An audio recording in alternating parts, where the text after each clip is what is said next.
உங்கள் அனைவருக்கும் யாவே தேவனுடைய நாமத்தினாலும் அவரது குமாரனாகிய யெஷுவா கிறிஸ்துவின் நாமத்தினாலும் என்னுடைய காலை வணக்கங்களை தெரிவித்துக் கொள்கிறேன்.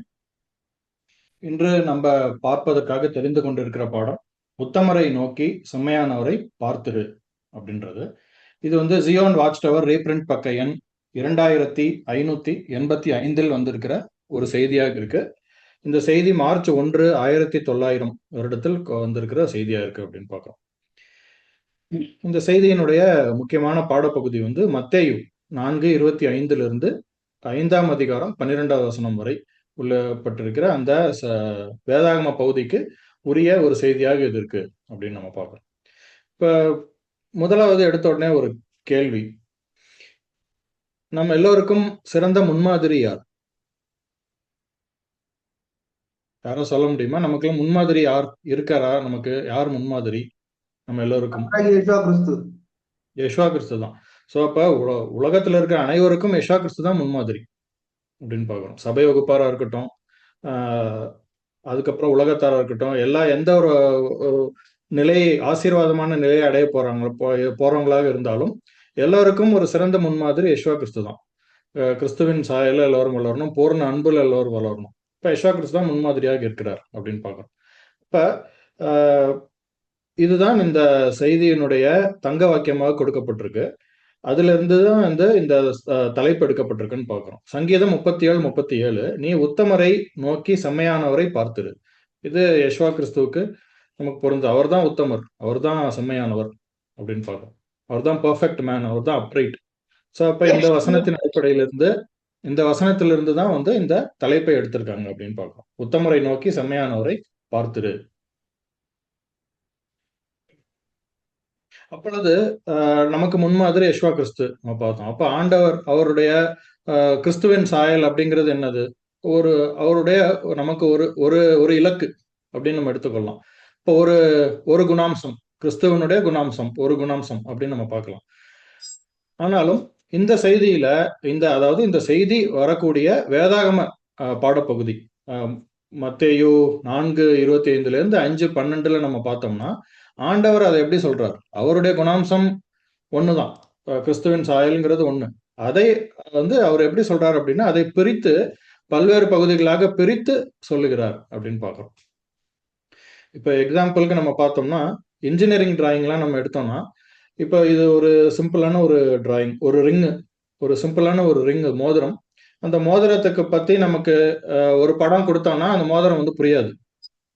அப்ப நேரா பாக்குறதுக்கு ஃப்ரண்ட் ஆங்கிள் இருந்து ஒரு படம் கொடுத்தோம்னா, ஃப்ரண்ட் வியூல இருந்து ஒரு படம் கொடுத்தோம்னா அது நமக்கு புரியாது. இப்ப சைட்ல எப்படி இருக்கும், அது எவ்வளவு மொத்தமா இருக்கும் அப்படின்றது அதுல தெரியாது.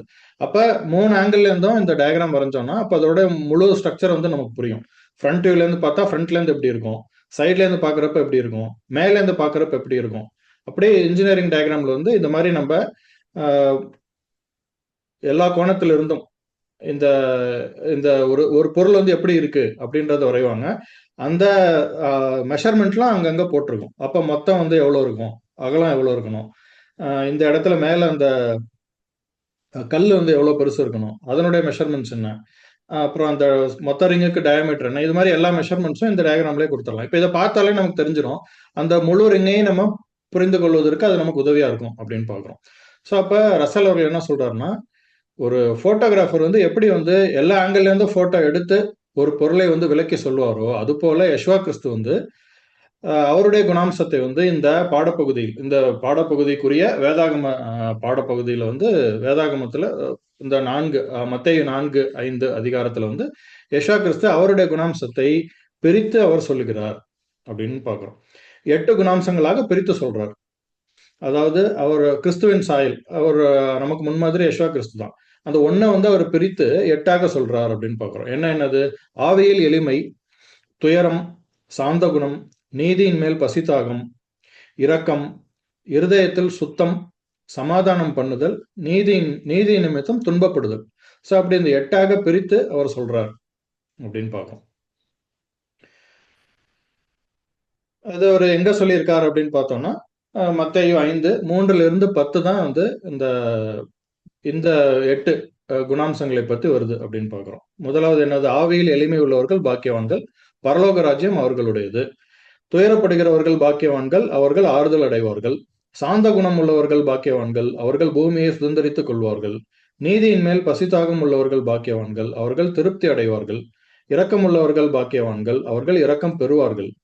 இருதயத்தில் சுத்தம் உள்ளவர்கள் பாக்கியவான்கள், அவர்கள் தேவனை தரிசிப்பார்கள். சமாதானம் பண்ணுகிறவர்கள் பாக்கியவான்கள், அவர்கள் தேவனுடைய புத்திரர் எனப்படுவார்கள். நீதி நிமித்தம் துன்பப்படுகிறவர்கள் பாக்கியவான்கள், பரலோக ராஜ்யம் அவர்களுடையது. ஸோ அப்படி இந்த 8 வசனங்கள் வருது அப்படின்றத நம்ம பார்க்குறோம். இதை நல்லா பார்த்தோம்னா நமக்கு வந்து முன்னாடி சின்ன வயசுலலாம் இதை படிக்கிறப்ப சில புரியாது, நமக்கு சில விஷயங்கள் வந்து புரியாது. இப்போ ரசலுடைய இந்த 7ஆம் எக்கால சத்தத்தினுடைய வெளிச்சத்தில் நம்ம பார்த்தோம்னா ஓரளவுக்கு கெஸ் பண்ணலாம். ஏன்னா முதல்ல வந்து பரலோக ராஜ்யம் அவர்களுடையதுன்னு வருது, அப்புறம் நடுவில் பூமியை சுதந்திரித்துக் கொள்வார்கள்னு வருது, அப்புறம் அப்ப ஆவியில் எளிமை உள்ளவர்களாக இருந்தால் பரலோக ராஜ்யம் சுதந்திரிக்கலாமா அப்படின்னு வரும். அப்புறம் சாந்தம் உள்ளவர்கள் பாக்கியவான்கள், பூமியை சுதந்திரித்துக் கொள்வார்கள் அப்படி வருது. அப்புறம் தேவனை தரிசிப்பார்கள்னு வருது. இப்போ இது எல்லாமே வந்து நமக்கு ஏன் இதுக்கெல்லாம் இதை சொல்றாரு அப்படின்றது சில இடங்கள்ல நமக்கு ஒரு குழப்பமா இருக்க மாதிரி இருக்கும். ஸோ அப்படி இருக்கிறதுனால இந்த பாடப்பகுதி வந்து நமக்கு இதை விவரித்து சொல்வதனால் இது நமக்கு ஆசீர்வாதமாக இருக்கும் அப்படின்னு நினைக்கிறேன். ஸோ அப்போ இதில் நம்ம நல்லா பார்த்தோம்னா இதில் ஒரு ஃபார்மட் இருக்கிறத நம்ம பார்க்கலாம். பாக்கியவான்கள் பாக்கியவான்கள் பாக்கியவான்கள்னு சொல்லி எல்லாத்துலேயுமே வருது அப்படின்னு பார்க்குறோம். ஆவியில் எளிமை, இதில் ஃபார்மட் இருக்கு. ஆவியில் எளிமை ஒரு குணாம்சம், ஆவியில் எளிமை உள்ளவர்கள் பாக்கியவான்கள், அவர்களுக்கு என்ன கிடைக்கும்? பரலோகராஜ்யம் அவர்களுடையது. இப்போ துயரப்படுகிறவர்கள் ஒரு குணாம்சம், அவர்கள் பாக்கியவான்கள், அவர்கள் ஆறுதல் அடைவார்கள். சாந்த குணம் உள்ளவர்கள் ஒரு குணாம்சம், அந்த குணாம்சம் உடையவர்கள் பாக்கியவான்கள், அவர்கள் பூமியை சுதந்திரித்துக் கொள்வார்கள். இப்படி குணாம்சமும் அவர்கள் பாக்கியவான்கள் அப்படின்றத சொல்லியும் அவர்களுக்கு என்ன கிடைக்கும், ஆசீர்வாதம் என்ன கிடைக்கும் அப்படின்றதையும் சொல்லி யெஷுவா கிறிஸ்து இந்த மாதிரி ஒரு ஃபார்மேட்ல சொல்றார் அப்படின்றத நம்ம பார்க்கிறோம். அப்ப இந்த இந்த வசனங்களுக்கு, இந்த 8 வசனங்களுக்கு ஒரு பெயர் இருக்கு. கிறிஸ்தவர்களுக்கு இதுக்கு ஒரு பெயர் கொடுத்திருக்காங்க. யாராவது தெரியுமா அதோடைய பெயர்?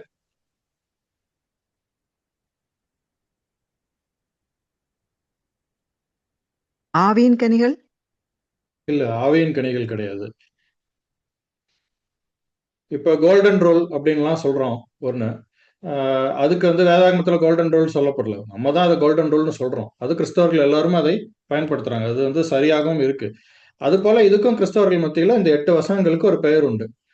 அது என்னன்னா அதான் பியாட்டிடியூட்ஸ் அப்படின்னு பார்க்குறோம். ஸோ பியாட்டிடியூட்ஸ் அப்படின்ற அந்த இந்த 8 வசனங்களை குறிக்கும் பியாட்டிடியூட்ஸ்னாலே. அது எதுலேருந்து வந்திருக்கு அப்படின்னு நம்ம பார்த்தோம்னா பியாட்டஸ் அப்படின்ற லத்தீன் வார்த்தையிலேருந்து வந்திருக்கு. அதனுடைய அர்த்தம் என்னன்னு பார்த்தோம்னா இங்கிலீஷ்ல வந்து பிளஸட், அதான் அர்த்தம். இந்த வசனத்துல பார்த்தோம்னா இங்கிலீஷ்ல பிளஸட் ஆர் அப்படின்னு சொல்லி வரும். ஆரம்பத்துல வந்து பிளஸட் ஆர், நடுவில் தமிழ்ல வந்து பாக்கியவான்கள் நடுவில் வருது, இங்கிலீஷ்ல ஆரம்பத்துல வரும். இது கிரேக்கத்துல வந்து மக்கரியோஸ் அப்படிங்கிற ஒரு வார்த்தை வந்து பயன்படுத்தப்பட்டிருக்கு. அதைத்தான் வந்து டிரான்ஸ்லேட் பண்ணி லாட்டின்ல பியாட்டஸ்னு இருந்ததுல இருந்து இங்கிலீஷ்ல பியாட்டிடியூட் அப்படின்ற வார்த்தையை எடுத்திருக்காங்க. அந்த வார்த்தை வந்து ஃபேமஸ் ஆயிடுச்சு, லத்தீன் வார்த்தை வந்து ஃபேமஸ் ஆயிருக்கு அப்படின்றத நம்ம பார்க்குறோம். அதனுடைய அர்த்தம் என்னன்னு நம்ம பார்த்தோம்னா பாக்கியம் பெற்ற, இல்ல ஒரு சந்தோஷம் உள்ள அப்படின்னு அர்த்தம். ஸோ இந்த பியாட்டஸ் அப்படிங்கிறதுக்கு பாக்கியம் பெற்ற, சந்தோஷம் உள்ள அப்படின்னு அர்த்தம். அப்போ பியாட்டிடியூட்ஸ் அப்படின்னு நம்ம பார்த்தோம்னா பாக்கியங்கள்னு சொல்லலாம், இல்ல பாக்கியமான நிலைகள். ஸோ அதுதான் இந்த 8 வசனமும். இது வந்து ஆவியில் எளிமை உள்ளவர்கள் பாக்கியவான்கள், இது அவர்களுக்கான ஒரு ஆசீர்வாதம், ஆசீர்வதிக்கப்பட்டவர்கள், பாக்கியம் உள்ள ஒரு நிலை. மற்றும் சந்தோஷம், அவர்களுக்கு சந்தோஷம் உள்ள ஒரு நிலை, அதுவும் அர்த்தமா இருக்கு அப்படின்னு பார்க்குறோம். இந்த பாக்கியத்தை பெறுகிறதுனால அவர்களுக்கு கிடைக்கிற சந்தோஷம். ஸோ அப்போ இந்த 2 அர்த்தங்களும் அதுக்கு உரியதாக இருக்கு. இது வந்து லத்தீன்ல இருந்தாலும் இது எல்லா கிறிஸ்தவர்களும், எல்லா சபை மார்க்கத்தாரும் வந்து இதை பயன்படுத்துகிற ஒரு வார்த்தைகத்தான் இருக்கு. ரசல் அவர்களும் இந்த செய்தியில அந்த பியாட்டிடியூட்ஸ் என்ற வார்த்தையை பயன்படுத்தி இருக்கிறார் அப்படின்னு பார்க்கிறோம். இந்த பியாட்டிடியூட்ஸ் வருகிற இந்த சூழல் நம்ம முதலாவது வேத பாட பார்த்தோம். மத்தேயு 4:23 இருந்து நம்ம பார்த்தோம். ஸோ அப்ப அந்த இது வேட பாதம் எந்த இடத்துல வருது அப்படின்னு நம்ம பார்த்தோம்னா மத்தேயு 4:23 இருந்து 25 நம்ம பார்த்தோம்னா, பின்பு யெஷுவா கலிலேயா எங்கும் சுற்றி நடந்து அவருடைய ஜபாலயங்களில் உபதேசித்து ராஜ்யத்தின் சுவிசேஷத்தை பிரசங்கித்து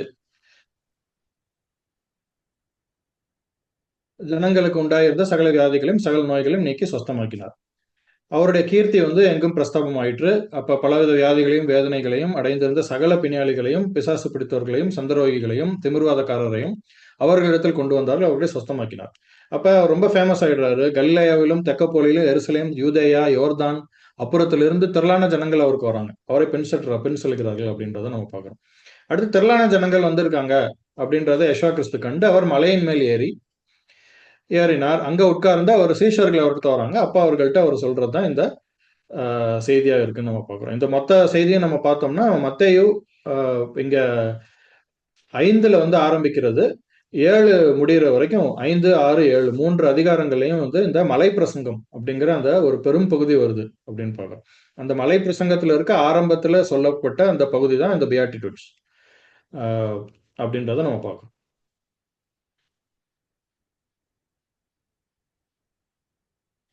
இது மத்தேயுல மட்டும்தான் வருதான்னு பார்த்தா இது லூக்காலையும் வருது. லூக்கால ஒரு சின்ன ஒரு டிஃபரன்ஸ் இருக்கு. மத்தேயுல வந்து 8 ஆசீர்வாதங்கள் இப்படி கொடுக்கப்பட்டிருக்கு. பாக்கியங்கள், பாக்கியமான நிலைகள் அதை பத்தி சொல்லப்பட்டிருக்கு. லூக்கால கொஞ்சம் வேறுபட்டு இருக்கும். லூக்கால மொத்த மலை பிரசங்கமே இந்த 6ஆம் அதிகாரத்துல நடுவுல ஆரம்பிச்சு முடிஞ்சிருது. இந்த பியாட்டிடியூட்ஸும் வந்து ஒரு 6:20ல இருந்து ஆரம்பித்து 26 வசனங்கள். அது பாதி ஒரு 3 நாள் தான் வந்து ஆசீர்வாதங்கள் அவர் சொல்றாரு. அதுவும் வந்து கொஞ்சம் டீட்டெயில்டா சொல்றாரு. அப்பொழுது அவர் தம்முடைய சீஷர்களை நோக்கி பார்த்து, தரித்திரராகிய நீங்கள் பாக்கியவான்கள், தேவனுடைய ராஜ்யம் உங்களுடையது. இப்பொழுது பசியாய் இருக்கிறீர்கள், நீங்கள் பாக்கியவான்கள், திருப்தி அடைவீர்கள். இப்பொழுது அழுகிற நீங்கள் பாக்கியவான்கள், இனி நகைப்பீர்கள். இப்ப எல்லா 8ஐயும் இங்க கவர் பண்ணலனாலும் கொஞ்சம் கவர் பண்ணியிருக்காரு. அதையும் கொஞ்சம் டீட்டெயில்டா சொல்லியிருக்காரு. மீதியில வந்து பாக்கியங்கள் சொல்லியிருந்து மற்றும் பிற்பகுதியில நம்ம பார்த்தோம்னா ஐயோ, யார் யாருக்கெல்லாம் ஐயோ. இப்ப ஆசீர்வாதங்களும் சொல்லப்பட்டிருக்கு, யார் யாருக்கெல்லாம் ஐயோ அப்படின்றதும் சொல்லப்பட்டிருக்கு அப்படின்னு பார்க்கணும். இது லூக்காவுக்கும் மத்தேயுக்கும் ஒரு சிறிய வேறுபாடு இருக்கு. இதை நம்ம அறிந்து கொள்வோம். மேலும் இந்த செய்தியை நம்ம பார்க்க ஆரம்பிக்கிறதுக்கு முன்பாக ஒரு ஒரு சின்ன டிஸ்க்ளைமர். ஏன்னா இது யாருக்கு இது சொல்லப்பட்டிருக்கு அதை நம்ம ஞாபகத்தில் வைத்துக் கொண்டுதான் இதை நம்ம பார்க்க வேண்டும். ஏன்னா அது முக்கியமாக இது யாருக்கு சொல்லப்பட்டிருக்கு, இது நம்ம வசன பகுதியை படித்தோம்னா எல்லா ஜனங்களும் அவர்கிட்ட வராங்க, அப்போஸ்தலர்கள் வராங்க, ஒரு சீஷர்கள் வராங்க, அவர்கள்ட்ட அவர் சொன்னது அப்படிதான் வருது. இருந்தாலும் இது சுவிசேஷ ஆரம்பத்தில் சொல்லப்பட்டிருக்கு. சுவிசேஷ யுகத்தில் ஓடிக்கொண்டிருந்த சபை வகுப்பார் ஆவதற்கு புது சிருஷ்டியாக ஓடிக்கொண்டிருந்த அந்த பரமழைப்பில் ஓடிக்கொண்டிருந்தவர்களுக்கு தான் இது சொல்லப்பட்டிருக்கு. அதுதான் அவர்களுக்கு பொருந்தும். இது எல்லாருக்கும் வந்து பொருந்தும் சொல்லி ஸ்ட்ரிக்டான கருத்தில் நம்ம எடுத்துக்கொள்ள முடியாது. நமக்கு வந்து யெஷுவா கிறிஸ்து நமக்கும் முன்மாதிரியாகத்தான் இருக்காரு. கிறிஸ்துவின் சாயல நாமளும் வளரணும். 1000 வருஷ கடைசியில எல்லாருமே கிறிஸ்துவின் சாயல எல்லாருமே பூர்ண அன்புல வளரணும்னு நம்ம பார்க்கிறோம். ஆனாலும் சபை வகுப்பாருக்கு இது அந்த காலகட்டத்தில் அவர்களுக்கு மாத்திரம் பொருந்துகிறது அப்படின்றத நம்ம பார்க்கிறோம். அதை நம்ம ஞாபகத்தை வைத்துக் கொள்ள வேண்டும். ஆனாலும் இது நமக்கு ஆசீர்வாதமா இருக்குமானா நமக்கும் ஆசீர்வாதம் தான். இந்த கிறிஸ்துவின் சாயலோட குணாம்சங்களை நம்ம இப்படி எப்படி 8ஆ பிரிச்சு அவர் சொல்லியிருக்காருன்றதை நம்ம அறிந்து கொள்ளலாம். இது நம்மளும் வந்து மெல்லினகத்தில் இப்பொழுது ஆரம்பத்திலிருந்து நம்ம ஆரம்பித்து மெல்லினகம் முடியறதுக்குள்ள நம்ம வளர்த்து கொள்ள வேண்டிய குணாம்சங்களாக தான் இருக்கு. இதை அறிந்து கொள்வது நமக்கும் ஆசீர்வாதமாக தான் இருக்கும் அப்படின்னு பார்க்கணும். அடுத்தது இதுல பியாட்டிடியூட்ஸ் நம்ம பார்த்தோம்னா 8 இருக்கு, ஏற்கனவே பார்த்தோம். இந்த 8லையும் ஒன்னொன்னா நம்ம பார்ப்பதற்கு நேரம் நமக்கு இன்னைக்கு பத்தாது. அதனால முதல் 4 நம்ம பார்ப்போம். மீதி 4 வந்து அடுத்த செஷன்ல தேவனுக்கு சித்தமானால் அடுத்த பகுதியில நம்ம பார்க்கலாம். இப்ப முதல் 4ல நம்ம பார்க்கலாம். இப்ப முதலாவது நம்ம பார்த்தோம் அப்படின்னா ஆவியில் எளிமை. இந்த வசனம் என்னது? ஆவியில் எளிமை உள்ளவர்கள் பாக்கியவான்கள், பரலோக ராஜ்யம் அவர்களுடையது. அப்ப ஆவியில் எளிமைனா என்ன? அது வந்து ஆவியில் எளிமைனா மனத்தாழ்மை தான் ஆவியில் எளிமை. நம்ம ஆவியில எளிமையா இருக்கிறது வந்து மனத்தாழ்மை. மனத்தாழ்மைனா என்னதுன்னா நம்ம வந்து பாவிகள் அப்படின்றத நம்ம உண்மையான நிலையை நம்ம உணர்ந்து கொள்றோம். நம்ம மனிதர்கள் ஆதாமின் சந்ததியில் இருக்க நம்ம வந்து பாவிகள், பாவத்தில் விழுந்திருக்கிறோம், பாவத்தில் இருக்கோம். நம்ம வந்து பாவிகள்ன்றதை நம்ம உணரணும். யாவே தேவன் எவ்வளவு பூர்ணமானவர், அவர் நம்மளோட எவ்வளவு மேலானவர் அப்படின்ற அந்த வித்தியாசத்தை உணர்ந்து நம்மளுடைய நிலையில் நம்ம இருப்பது, அதை அறிந்திருப்பது, அதை அங்கீகரித்து நம்மளுடைய நிலையில் இருத்தல், அதுதான் வந்து மனத்தாழ்மை. அந்த அப்படிப்பட்ட ஒரு தாழ்மையான ஒரு நிலை இருதயத்தில் இருக்கணும். அப்படி அது ஒரு ஆவியில் எளிமை அப்படின்றதுதான் இங்க கொடுக்கப்பட்டிருக்கு. இது மனத்தாழ்மை அப்படின்றது எடுத்துக்கொள்ள வேண்டும். மனத்தாழ்மை உள்ளவர்கள் பாக்கியவான்கள், பரலோக ராஜ்யம் அவர்களுடையது அப்படி எடுத்துக்கொள்ளலாம். அடுத்தது பரலோக ராஜ்யம் அவர்களுடையது அப்படின்னா அது எப்படி? அப்ப அதுல ஒரு கேள்வி நமக்கு எழும்புது. என்னன்னா மனத்தாழ்மை இருந்தால் போதுமா? இப்ப வேற எதுவுமே வேண்டாமா? மனத்தாழ்மை இருந்தால் பரலோக ராஜ்யத்தை அடைந்து விடலாமா? இது பரிசுத்தவான்களுக்கு தான், சுவிசேஷ யுகத்தில் முக்கியமாக. அப்ப பரலோக ராஜ்யம்னா இது நமக்கு தெரியும். ராஜ்யம் வந்து சபை வகுப்பார், அவர்கள் தான் ராஜ்யமா இருக்காங்க. 2 கருத்தில் வேதாகமத்தில் பயன்படுத்தப்பட்டிருக்கு. இந்த இடத்துல வந்து அவர்கள் பரலோக ராஜ்யம் அவர்களுடையதுங்கிறது அவர்கள் ராஜ்யமா ஆகிறது. அப்ப இது சபை வகுப்பாருக்கு பொருந்துகிறதா இருக்கு. இப்ப மனத்தாழ்மை இருந்தா போதுமா? அவர்கள் சபை வகுப்பார் ஆயிடலாமா? வேற எதுவுமே வேண்டாமா? அப்படின்ற அந்த கேள்வி நமக்கு எழும்பும். ஏன்னா யேசு கிறிஸ்து அப்படித்தானே சொல்லியிருக்கார். பரலோக ராஜ்யம் மனத்தாழ்மை உள்ளவர்கள் பாக்கியவான்கள், பரலோக ராஜ்யம் அவர்களுடையது.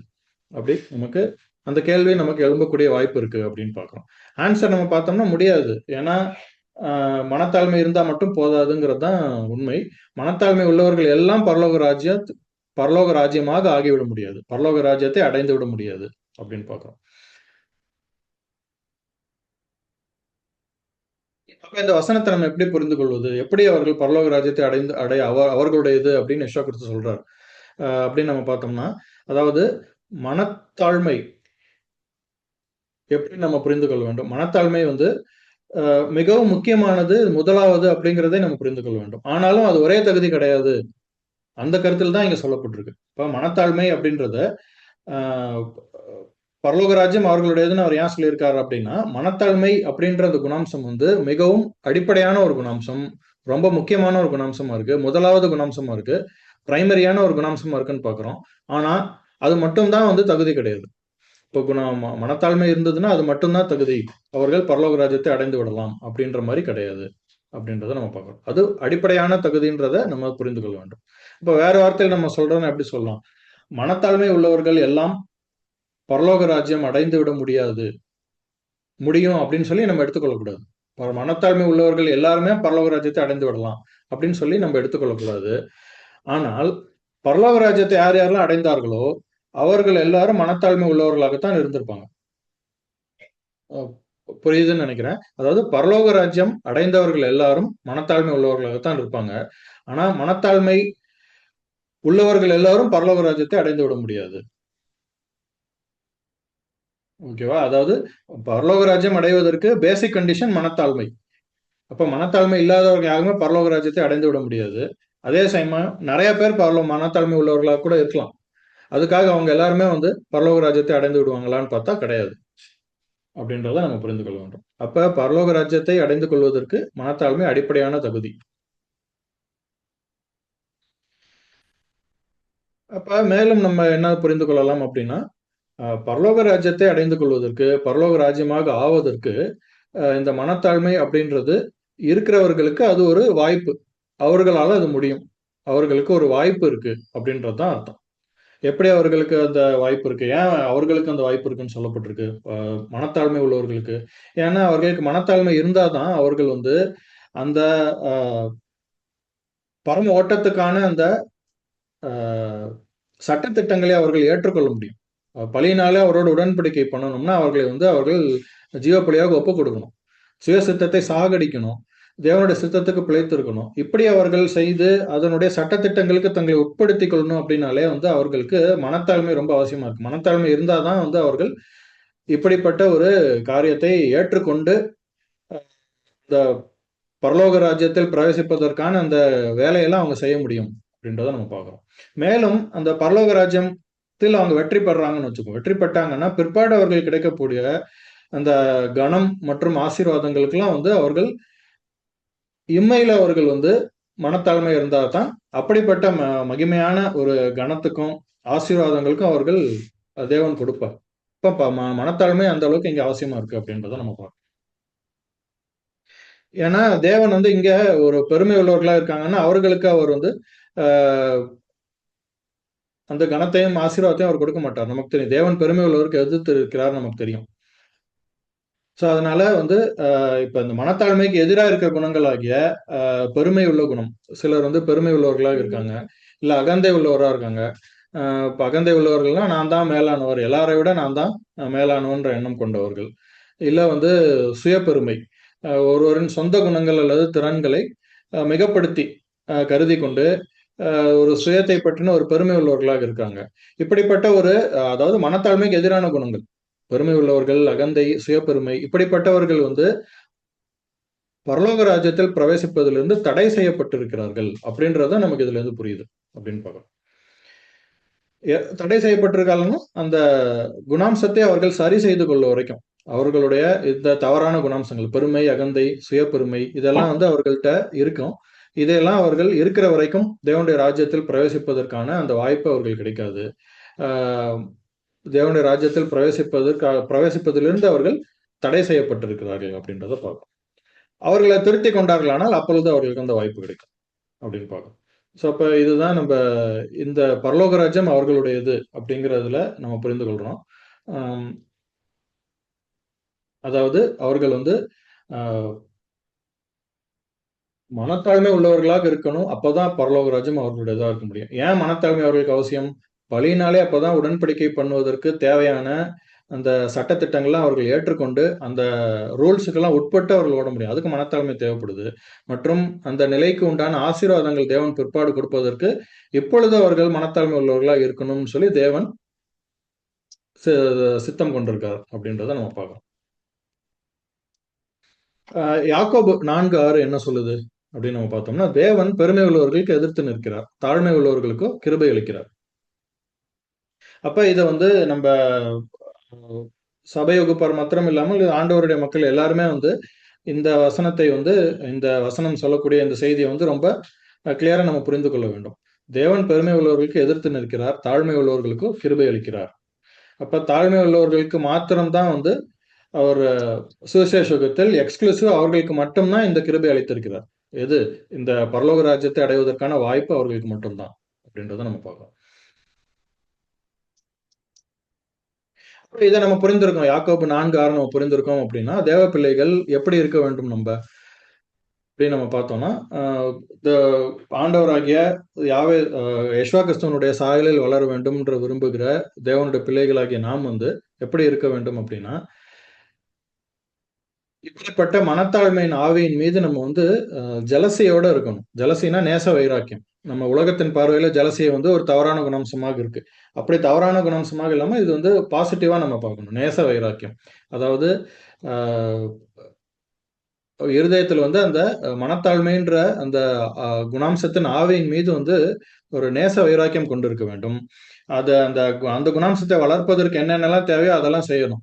அது அந்த குணாம்சம் வந்து மனத்தாழ்மை கெட்டு போற அளவுக்கு நமக்கு ஏதாவது நடக்குது, வேற ஒரு பெருமை உள்ள ஒரு குணம் வருது அப்படின்னா அதை வந்து உடனே கண்டுபிடிச்சு அதை தகர்த்து போட வேண்டும். அப்படி அந்த வகையில வந்து அது நேச வைராக்கியம் கொண்டு நம்ம இந்த குணாம்சத்தை வளர்த்து கொள்ள வேண்டும் அப்படின்னு பாக்குறோம். மேலும் வந்து இப்படி நம்ம வளர்த்து கொண்டே வந்தோம்னா இது இப்படிப்பட்ட குணாம்சம் வந்து நம்மளுடைய செயல்பாடுகள்லையும் தெரியும் அப்படின்னு பார்க்கிறோம். நம்முடைய இருதயத்தில் மாத்திரம் இருந்துராது. இது வந்து நம்ம தாழ்மை உள்ளவர்களாக இருக்கிற அந்த தாழ்மை உள்ள குணம் வந்து வெளியிலையும் தெரியும். நம்முடைய பேச்சிலையும் நம்முடைய செயல்லையும் வெளியிலையும் தெரியும். அடுத்தவர்களுக்கும் அது தெரியும் அப்படின்றத நம்ம பார்க்கிறோம். அப்பொழுது அப்படிப்பட்ட அந்த மனத்தாழ்மை வந்து ஒரு ஆசீர்வாதமாக இருக்கும். மற்றவர்களுக்கும் ஆசீர்வாதமா இருக்கும், நமக்கும் ஆசீர்வாதமா இருக்கும். மேலும் மற்றவர்களுக்கும் அது வந்து ஒரு தூண்டுதலாக இருக்கும் அப்படின்றத பார்க்கும். ஸோ இந்த வகையிலையும் வந்து இந்த மனத்தாழ்மை அப்படின்ற குணம் பொதுவாக எல்லாருக்குமே ஒரு ஆசீர்வாதமாக இருக்கு. பரிசுத்தவான்களுக்கு இது பரலோக ராஜ்யத்தை அடைவீர்கள் அப்படின்றது அவர்களுக்கு சொல்லப்பட்டிருந்தாலும் பொதுவாக நமக்கும் கூட இது ஒரு ஆசீர்வாதமான ஒரு விஷயமாகத்தான் இருக்கு அப்படின்னு பார்க்கணும். மேலும் இந்த இந்த குணாம்சத்தை பத்தி அவர் என்ன சொல்றாரு அப்படின்னா, எப்படி வந்து ஒரு மரம் வந்து ஒரு ஒரு அடிமரம் அப்படின்றது ஒண்ணுதான் இருக்கும். கரெக்டா வேர்ல இருந்து அடிமரம் ஒண்ணுதான் வரும். அந்த ஒண்ணுல அந்த மரத்துல இருந்து தான் வந்து அந்த நான் இந்த இதுல காமிச்சிருக்கேன். இந்த மரத்துல இருந்து தான் மற்ற கிளைகள்லாம் தோன்றும். அப்படிப்பட்ட ஒரு முக்கியமான ஒரு குணாம்சம் இந்த மனத்தாழ்மை அப்படின்றத இங்க சொல்றாரு வசலவர்கள். இதுல இருந்து தான் மற்ற குணாம்சங்கள்லாம் வரும். மற்ற யெகோவா கிறிஸ்து சொல்லி இருக்கிற இந்த பியாட்டிடியூட்ஸ்ல அவர் சொல்லியிருக்கிற மொத்தம் 8 குணாம்சங்கள் சொல்லியிருக்காரு. ஆசீர்வதிக்கப்பட்ட நிலைகள். இது எல்லாமே வந்து இந்த மனத்தாழ்மையின் அடிப்படையில் தான் வருது அப்படின்றத சொல்றாரு.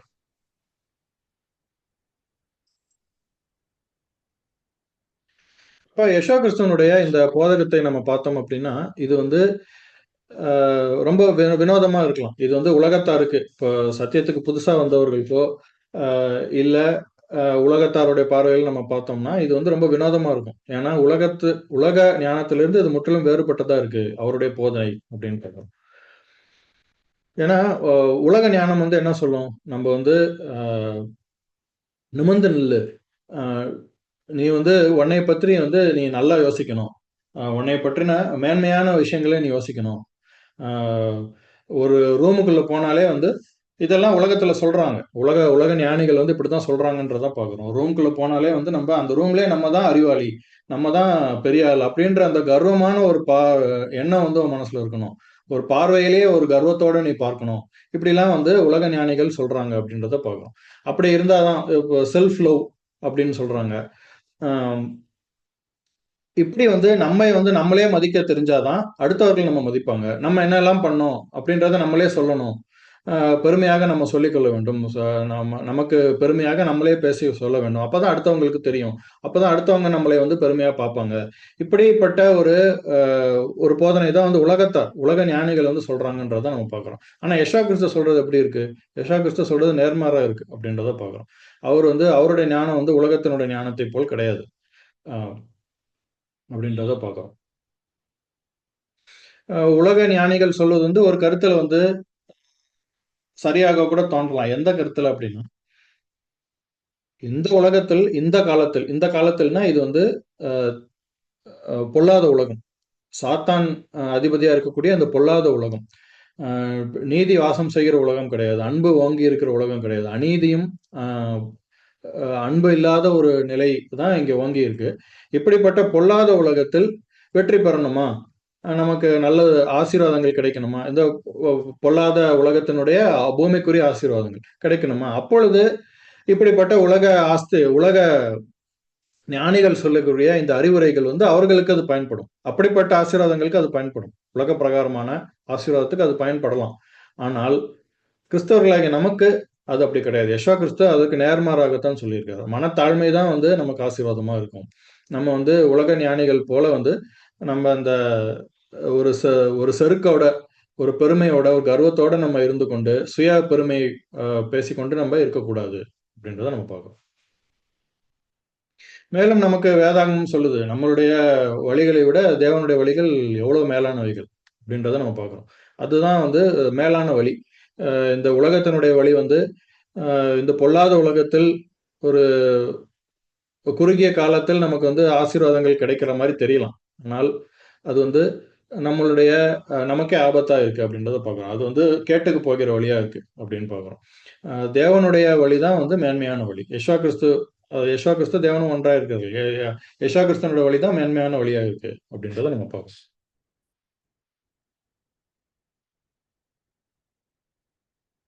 அதான் வேதாகமும் நமக்கு சொல்லுது. தன்னைத்தான் உயர்த்துகிறவன் எவனும் தாழ்த்தப்படுவான். அப்படின்றதான் நம்ம ஞாபகத்துக்கு வைத்துக் கொள்ள வேண்டும். உலகத்தார் வந்து அப்படி இருக்கலாம். ஆனா, கிறிஸ்துவை ஏற்றுக்கொண்டு நம்ம வந்து பிரதிஷ்டை செய்திருக்கிற நமக்கு வந்து பிரதிஷ்டையின் ஜீவியத்தில் அது சரிப்பட்டு வராது. நமக்கு அதெல்லாம் செட் ஆகாதுன்றத நம்ம பார்க்கிறோம். நம்ம நம்ம வந்து அ அமர்ந்து இருக்க வேண்டும். நம்ம இருக்கிற நிலையில் நம்ம இருக்க வேண்டும். தன்னைத்தான் உயர்த்த நம்ம முயற்சி செய்தோம் அப்படின்னா, அது தேவனுக்கு அது பிடிக்காது. அ அப்படின்றத பார்க்கிறோம். தாழ்த்தப்படுவான் அப்படின்றத நம்ம பார்க்கிறோம். இதுக்கு சிறந்த எடுத்துக்காட்டு யெஷுவா கிறிஸ்து தான். யெஷுவா கிறிஸ்து எப்படி அவர் தேவனுக்கு ஒரே பேறான குமாரனா இருந்தார். அவருக்கு உண்டான மகிமை வந்து அது வேற யாருக்குமே கிடையாது. ஒரே ஆள் அவர்தான் அப்படின்றத பார்க்கிறோம். அப்படிப்பட்ட ஒரு உயர்ந்த மகிமை. எல்லா சிருஷ்டிகளிலும் மேலான ஒரு மகிமை. அப்படிப்பட்ட ஒரு நிலையிலிருந்து அவர் தம்மை தாழ்த்தி வெறுமையாக்கி, அடிமையின் ரூபம் எடுத்து மனுஷர் சாயலானார். மனுஷனாக வந்து இந்த பூமியில இருந்து அவர் வந்து தம்மை பலியாக செலுத்துறார். அது அதோட இன்னும் பெரிய காரியம் அப்படின்றத பார்க்கிறோம். ஒரு பூரணமான ஒரு ஜீவி, பூரணமான ஒருத்தர். அவர் வந்து அநியாயமாக தம்முடைய ஜீவனை வந்து பலியாக செலுத்தணும் அப்படின்னா, அதுவும் வந்து அதுல இருக்கக்கூடிய ஒரு கஷ்டம்லாம் நமக்கு புரியாத ஒரு காரியம். ஏன்னா நமக்கு வந்து இப்ப மரணத்தை நம்ம பாவிகளா இருக்கோம். நமக்கு அனுதினமும் எவ்வளவோ மரணத்த பார்க்கிறோம். நமக்கு வந்து அது அவ்வளோ பெரிய இதா இருக்காது. ஆனா யெஷுவா கிறிஸ்து பூரணமா இருக்கக்கூடிய யெஷுவா கிறிஸ்து, அவர் மீது வந்து அ பழி அபாண்டமான பழி செலுத்தி, அதாவது தேவதூஷணம் சொன்னார்ன்னு பழி செலுத்தி, அவரை வந்து மரணத்துக்கு புல்லாக போகும்போது, அது அவருக்கு மரணத்தின் அவரு துக்கம் கொண்டு இருந்தார். அப்படின்றத பார்க்கிறோம். அது அவருக்கு அது எவ்வளோ வேதனை உள்ளதா இருந்திருக்கும். இப்படிப்பட்ட அவர் தம்மை தாழ்த்தி, அது நிமித்தம் தேவன் அவரை உயர்த்தி இருக்கிறார். ஜீவ ரட்சனை அவர் செய்வதற்கான அந்த பழியை வந்து சக்சஸ்ஃபுல்லா செஞ்சு முடிச்சிருக்காரு. அஹ் அப்படின்றத நம்ம பார்க்கிறோம். சோ அதனால தேவன் அவரை உயர்த்தி தம்முடைய வலது பரிசத்தில் வைத்திருக்கிறார். தம்மை தாழ்த்தினது நிமித்தம் தேவன் அவரை உயர்த்தினார் அப்படின்னு பார்க்கிறோம். இதுக்கு ஆப்போசிட் எக்ஸாம்பிள் யாரு? சாத்தான் தான் ஆப்போசிட் எக்ஸாம்பிள். சாத்தான் வந்து என்ன பண்ணான்? அவன் வந்து தேவனுக்கு சமமாவேன், உன்னதமானவருக்கு ஒப்பாவேன் அப்படின்னு சொல்லி அவன் தன்னுடைய இருதயத்தில் அவன் பிளான் பண்றான் அப்படின்றத பார்க்கிறோம். அவன் பிளான் பண்ணதுனால தேவன் அவனை கீழே தள்ளி இருக்கிறார் அப்படின்றத பார்க்கிறோம். மேலும் அவன் இதே வழியில அவன் சென்று கொண்டிருக்கிற நிமித்தம் அவன் 2ஆம் மரணம் தான் அவனுக்கு நிச்சயமாக இருக்கு. வேதாகமும் அது சொல்லுகிறது அப்படின்றத நம்ம பார்க்கிறோம்.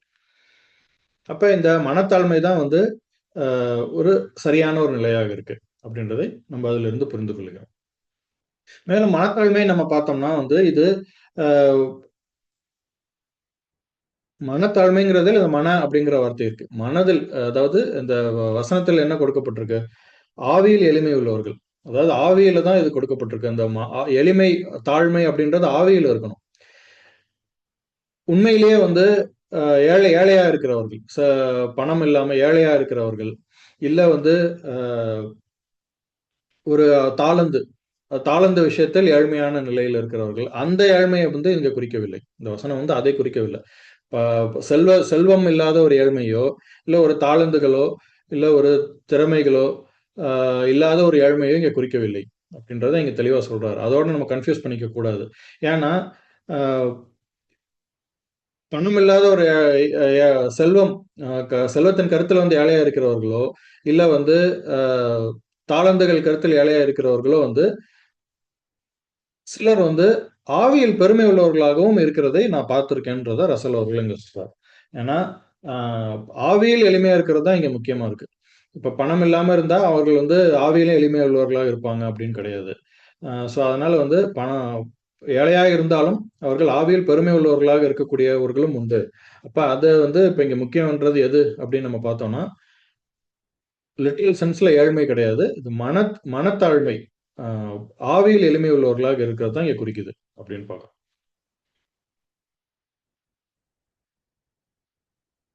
ஏன்னா ஆவியில் எளிமை உள்ளவர்களாக இருந்தா அப்பதான் வந்து நம்ம ஆஹ் மேலாம், அதாவது தேவனிடத்திலிருந்து, பரலோகத்திலிருந்து வரக்கூடிய அந்த ஞானத்தை நம்ம வந்து பெற்றுக்கொள்ள முடியும். நம்ம வந்து நம்மளுடைய நிலையை உணர்ந்திருக்கணும். நம்ம கிட்ட வந்து ஞானம் இல்லை, நம்மளுடைய பாவப்பட்ட நிலைமையையும் சீரழிந்து இருக்கிற சீர்கெட்ட நிலைமையும் உணர்ந்திருந்தா நம்ம கிட்ட ஞானம் அறிவும் இல்லாததை நம்ம உணர்ந்திருக்கணும்.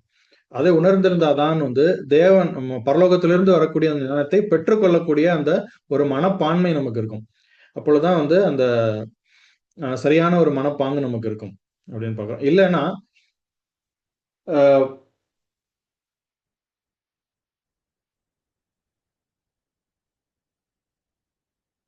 இல்லைன்னா நம்ம கிட்ட இருக்கிற சுயத்துல இருக்கிற ஞானம் தான் வந்து பெருசுன்னு தோணும். ஆஹ் நம்ம என்கிட்ட இருக்கிற அறிவு பெருசுன்னு தோணும். நான் வந்து இதை சாமர்த்தியமா செய்து முடிச்சிட்டேன். அந்த மாதிரி ஒரு சுய பெருமை உள்ள ஒரு ஒரு எண்ணம் தான் இருக்கும் அப்படின்றத நான் பார்க்கிறோம். இப்படி இருந்தா இது பரலோகத்திலிருந்து வருகிற ஞானத்தை ஏற்றுக்கொள்வதற்கான இடமே இருக்காது. அவர்களுக்கு அப்படிப்பட்ட ஒரு மனநிலைமை இருக்காது அப்படின்றத நம்ம பார்க்கிறோம்.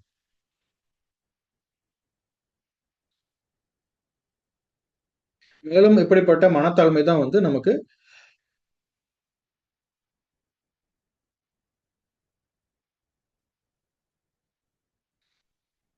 பொருத்தமாக இருக்கு அப்படின்றத நம்ம பார்க்கிறோம். அப்ப அதனால வந்து இது இப்படிப்பட்ட ஒரு மனத்தாழ்மையான ஒரு நிலை வந்து நமக்கு அவசியமானது, நமக்கு ஒரு ஆசீர்வாதமான நிலை அப்படின்றத நம்ம எல்லோரும் ஏற்றுக்கொள்ளக்கூடிய வகையில் இருக்கிறது. அடுத்தது மனத்தாழ்மை முடிந்து விட்டது. இப்ப 2வது நம்ம போனோம் அப்படின்னா இது துயரம். இப்ப இந்த வசனம் என்னது? இது வந்து 4வது வசனம், 5வது அதிகாரத்தில் 4வது வசனம். துயரப்படுகிறவர்கள் பாக்கியவான்கள், அவர்கள் ஆறுதல் அடைவார்கள்.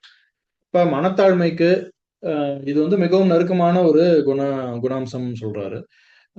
ரொம்ப அதுக்கு மிகவும் நெருக்கமான ஒரு குணாம்சமாக இருக்கு. மனத்தாழ்மைக்கு நெருக்கமான மிகவும் அருகாமையில் இருக்கக்கூடிய ஒரு குணாம்சம். இது வந்து துயரப்படுகிறவர்களை பத்தி வருது.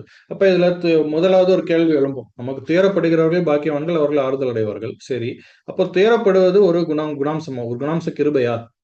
துயரப்படுறது அப்ப எல்லாருமே துயரப்படலாமே, அதுல அதுல என்ன குணாம்ச கிருபை இருக்கு அப்படின்ற கேள்வி நம்ம கண்டிப்பா எழும் அப்படின்றத பார்க்கிறோம்.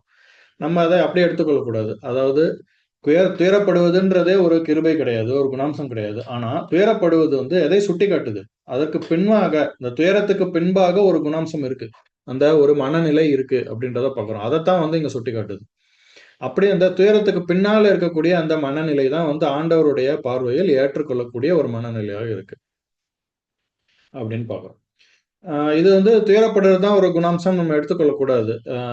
ஏன்னா இல்ல ஒரு துயரப்படுகிற ஒரு ஆவி மனநிலைமை அதுதான் வந்து இங்க சொல்லுதுன்னு நம்ம எடுத்துக்கொள்ளக்கூடாது. ஏன்னா கிறிஸ்தவ ஆவி வந்து ஆஹ், சந்தோஷமே இல்லாம, ஒரு திருப்தியே இல்லாம, ஒரு எப்பொழுதும் வந்து துயரப்பட்டு கொண்டே இருக்கக்கூடிய ஒரு ஆவியா கிறிஸ்தவ ஆவி கிடையாது. அப்ப அது நம்ம அப்படி கிடையாதுன்றத நம்ம பார்க்கிறோம். மேலும் வந்து இப்ப பரலோகத்தில் நம்ம பிதாவும் அவரோடு இருக்கக்கூடிய பரிசுத்த தூதர்களும் வந்து எந்நேரமும் வந்து துயரப்பட்டு கொண்டே இருக்காங்களா? அப் அப்படி அவர்கள் இருந்தாங்கன்னா நம்ம சொல்லலாம். துயரப்படுவது வந்து ஒரு கிருபை அப்படின்றத நம்ம சொல்லலாம். இந்த துயரப்படுதல்ல ஒண்ணுமே கிடையாது. அதுல எந்த ஒரு மெரிட்டும் கிடையாது அப்படின்றத நம்ம பார்க்கிறோம். அப்ப துயரப்படுவதற்கு பின்னாக ஒரு குணாம்சம் இருக்கு. அந்த குணாம்சம் தான் வந்து ஆண்டவருடைய பார்வையில் ஏற்கத்தக்கதா இருக்கு. அப்படிப்பட்டவர்கள் வந்து ஆறுதல் அடைவார்கள். அதுதான் இங்க சொல்லப்பட்டிருக்குன்னு பார்க்கிறோம்.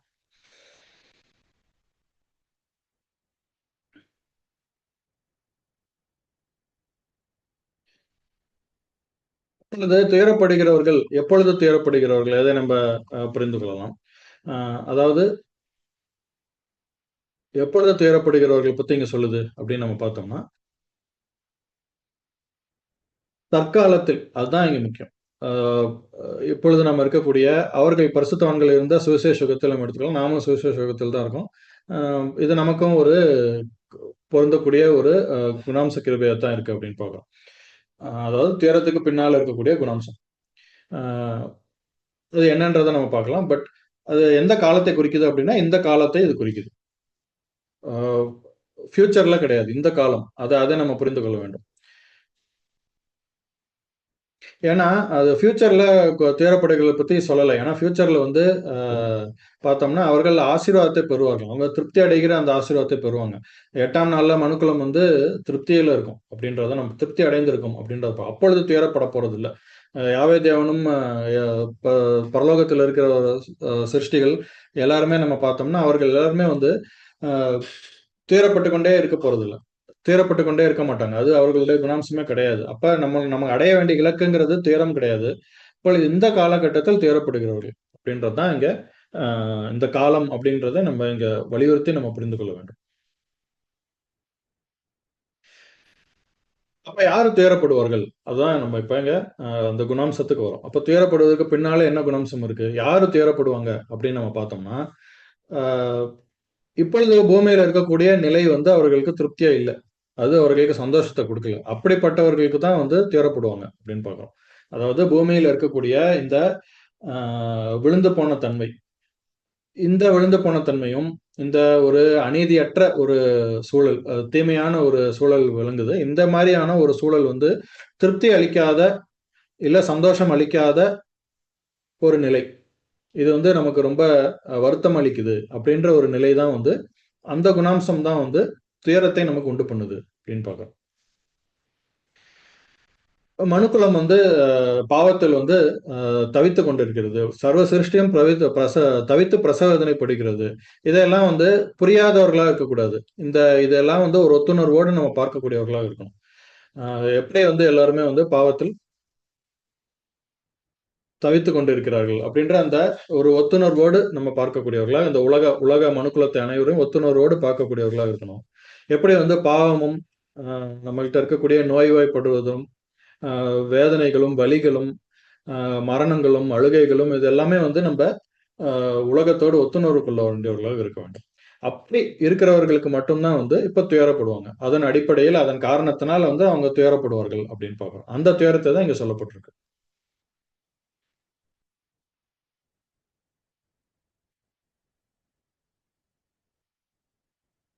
அப்பொழுது இப்ப இருக்கக்கூடிய இந்த ஒரு பாவமான உலகத்துல இருக்கக்கூடிய இந்த பாவமான இந்த நிலைமையில வந்து ஒத்துணர்வு கொண்டு இருந்தோம் அப்படின்னா, அப்பொழுது அது நமக்கு திருப்தி அளிக்கவில்லைன்றது அர்த்தம். அதாவது சாரி பாவமான நிலைமைகள் இருக்குங்கிறத அங்கீகரித்து, இது வந்து நமக்கு திருப்தி அளிக்காத ஒரு நிலையில் இருந்தால்,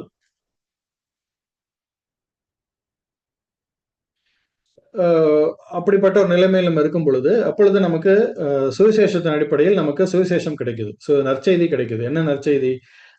தேவனுடைய பரிபாலனத்தின் அடிப்படையில் ஆஹ் இது ஒரு இந்த இப்படிப்பட்ட ஒரு பாவமான நிலைமையிலிருந்து பூமி சீராக்கப்பட்டு ஒரு மேன்மையான நிலைக்கு உயர்த்தப்பட போகுது. இழந்ததையெல்லாம் திரும்ப கொடுக்கப்பட போகிறார். தேவனுடைய திட்டத்தில் இழந்ததெல்லாம் திரும்ப கொடுக்க போகிறார். ஆஹ் அப்படின்ற அந்த சுவிசேஷம் வந்து நமக்கு திருப்தி அளிக்கும் அப்படின்றத நம்ம பார்க்கிறோம். அவருடைய பரிபாலனத்தின் அடிப்படையில் இதெல்லாம் நடக்க போகிறது அப்படின்னு பார்க்கிறோம்.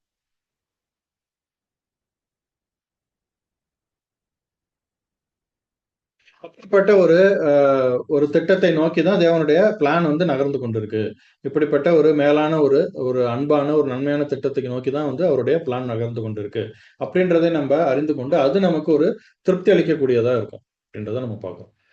அதாவது இந்த உலகம் இருக்கக்கூடிய இந்த சீர்கெட்ட தன்மையில் நம்ம வந்து ஆஹ், இப்படி வந்து ஒரு வேதனையான பாவமான ஒரு சூழல்ல உலகம் இருக்கே அப்படின்ற நாமளும் இருக்கோம் அப்படின்ற அந்த ஒரு ஒத்துணர்வு உலகத்தோடு அந்த ஒத்துணர்வு கொண்டு இருக்க வேண்டும். அந்த ஒரு நிலை வந்து நமக்கு திருப்தி அளிக்காத ஒரு நிலையாக இருக்க வேண்டும். அந்த நிலை வந்து நமக்கு சந்தோஷம் அளிக்காத ஒரு நிலையாக இருக்க வேண்டும். அப்படி நம்ம இருக்கும் பொழுது தேவன் அவருடைய பரிபாலனத்தின் அடிப்படையில் வந்து உலகத்தை ரட்சிப்பதற்காக ஒரு மேலான ஒரு திட்டத்தை வச்சிருக்காரு. ஆஹ் அந்த திட்டத்தை நோக்கி எல்லா காரியங்களும் நகர்ந்து கொண்டிருக்கிறது அப்படின்றத நம்ம அறிந்து கொண்டோம் அப்படின்னா அது நமக்கு திருப்தி அளிக்கக்கூடியதா இருக்கும் அப்படின்னு பார்க்கிறோம்.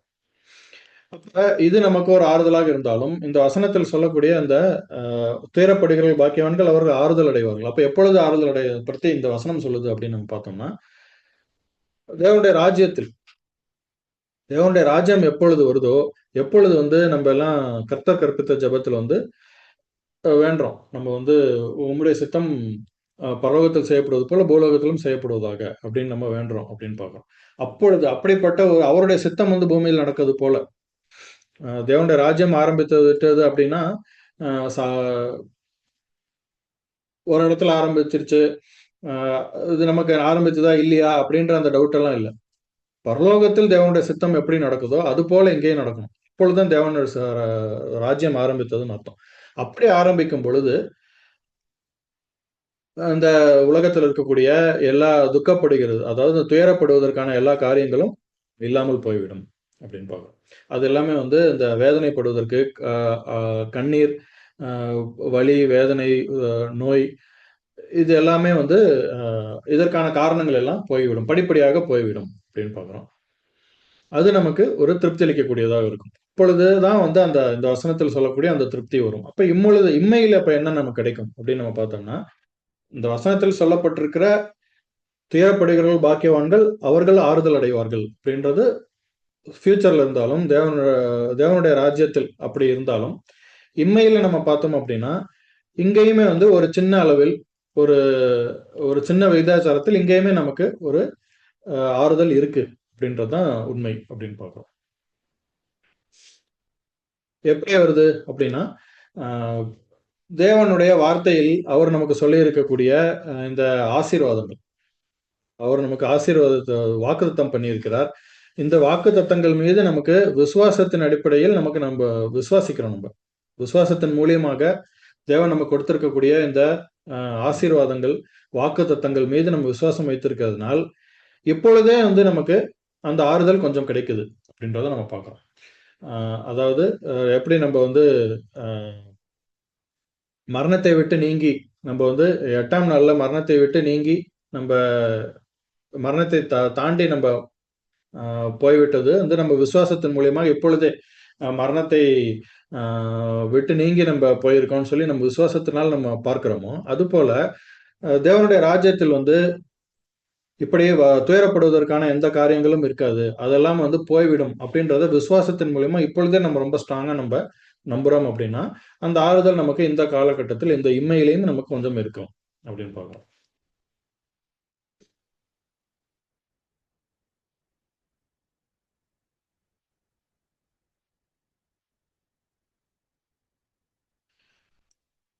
மேலும் இந்த வாக்குத்தத்தங்கள் வந்து எப்படி நமக்கு அது பொருந்தக்கூடியதா இருக்குன்னா இந்த குணாம்சம் உடையவர்களுக்கு அது வந்து இன்னும் பொருந்தக்கூடியதா இருக்கு அப்படின்றத நம்ம பார்க்கிறோம். எப்படின்னா இப்ப இந்த பூமியில் நடக்கக்கூடிய அந்த அநீதிகள், அக்கிரமங்கள் இது எல்லாமே வந்து நம்ம கண்கூட தெரியுது.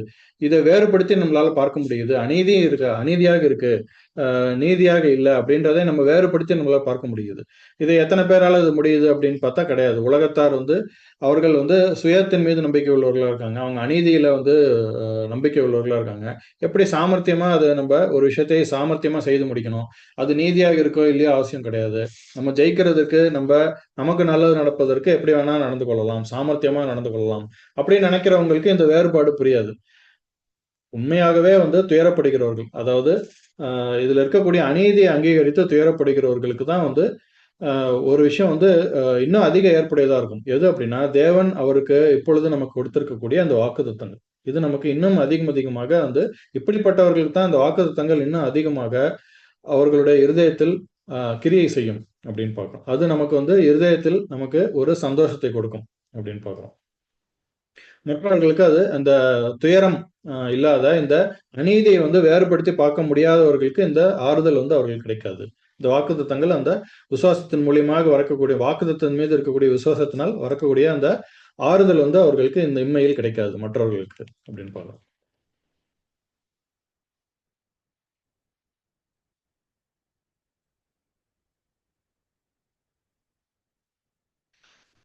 அப்ப அந்த வகையில் நம்ம பார்க்கிறப்ப இந்த துயரப்படுதல் அது வந்து பாக்கியம் உள்ளதா இருக்கு அப்படின்னு பார்க்கிறோம்.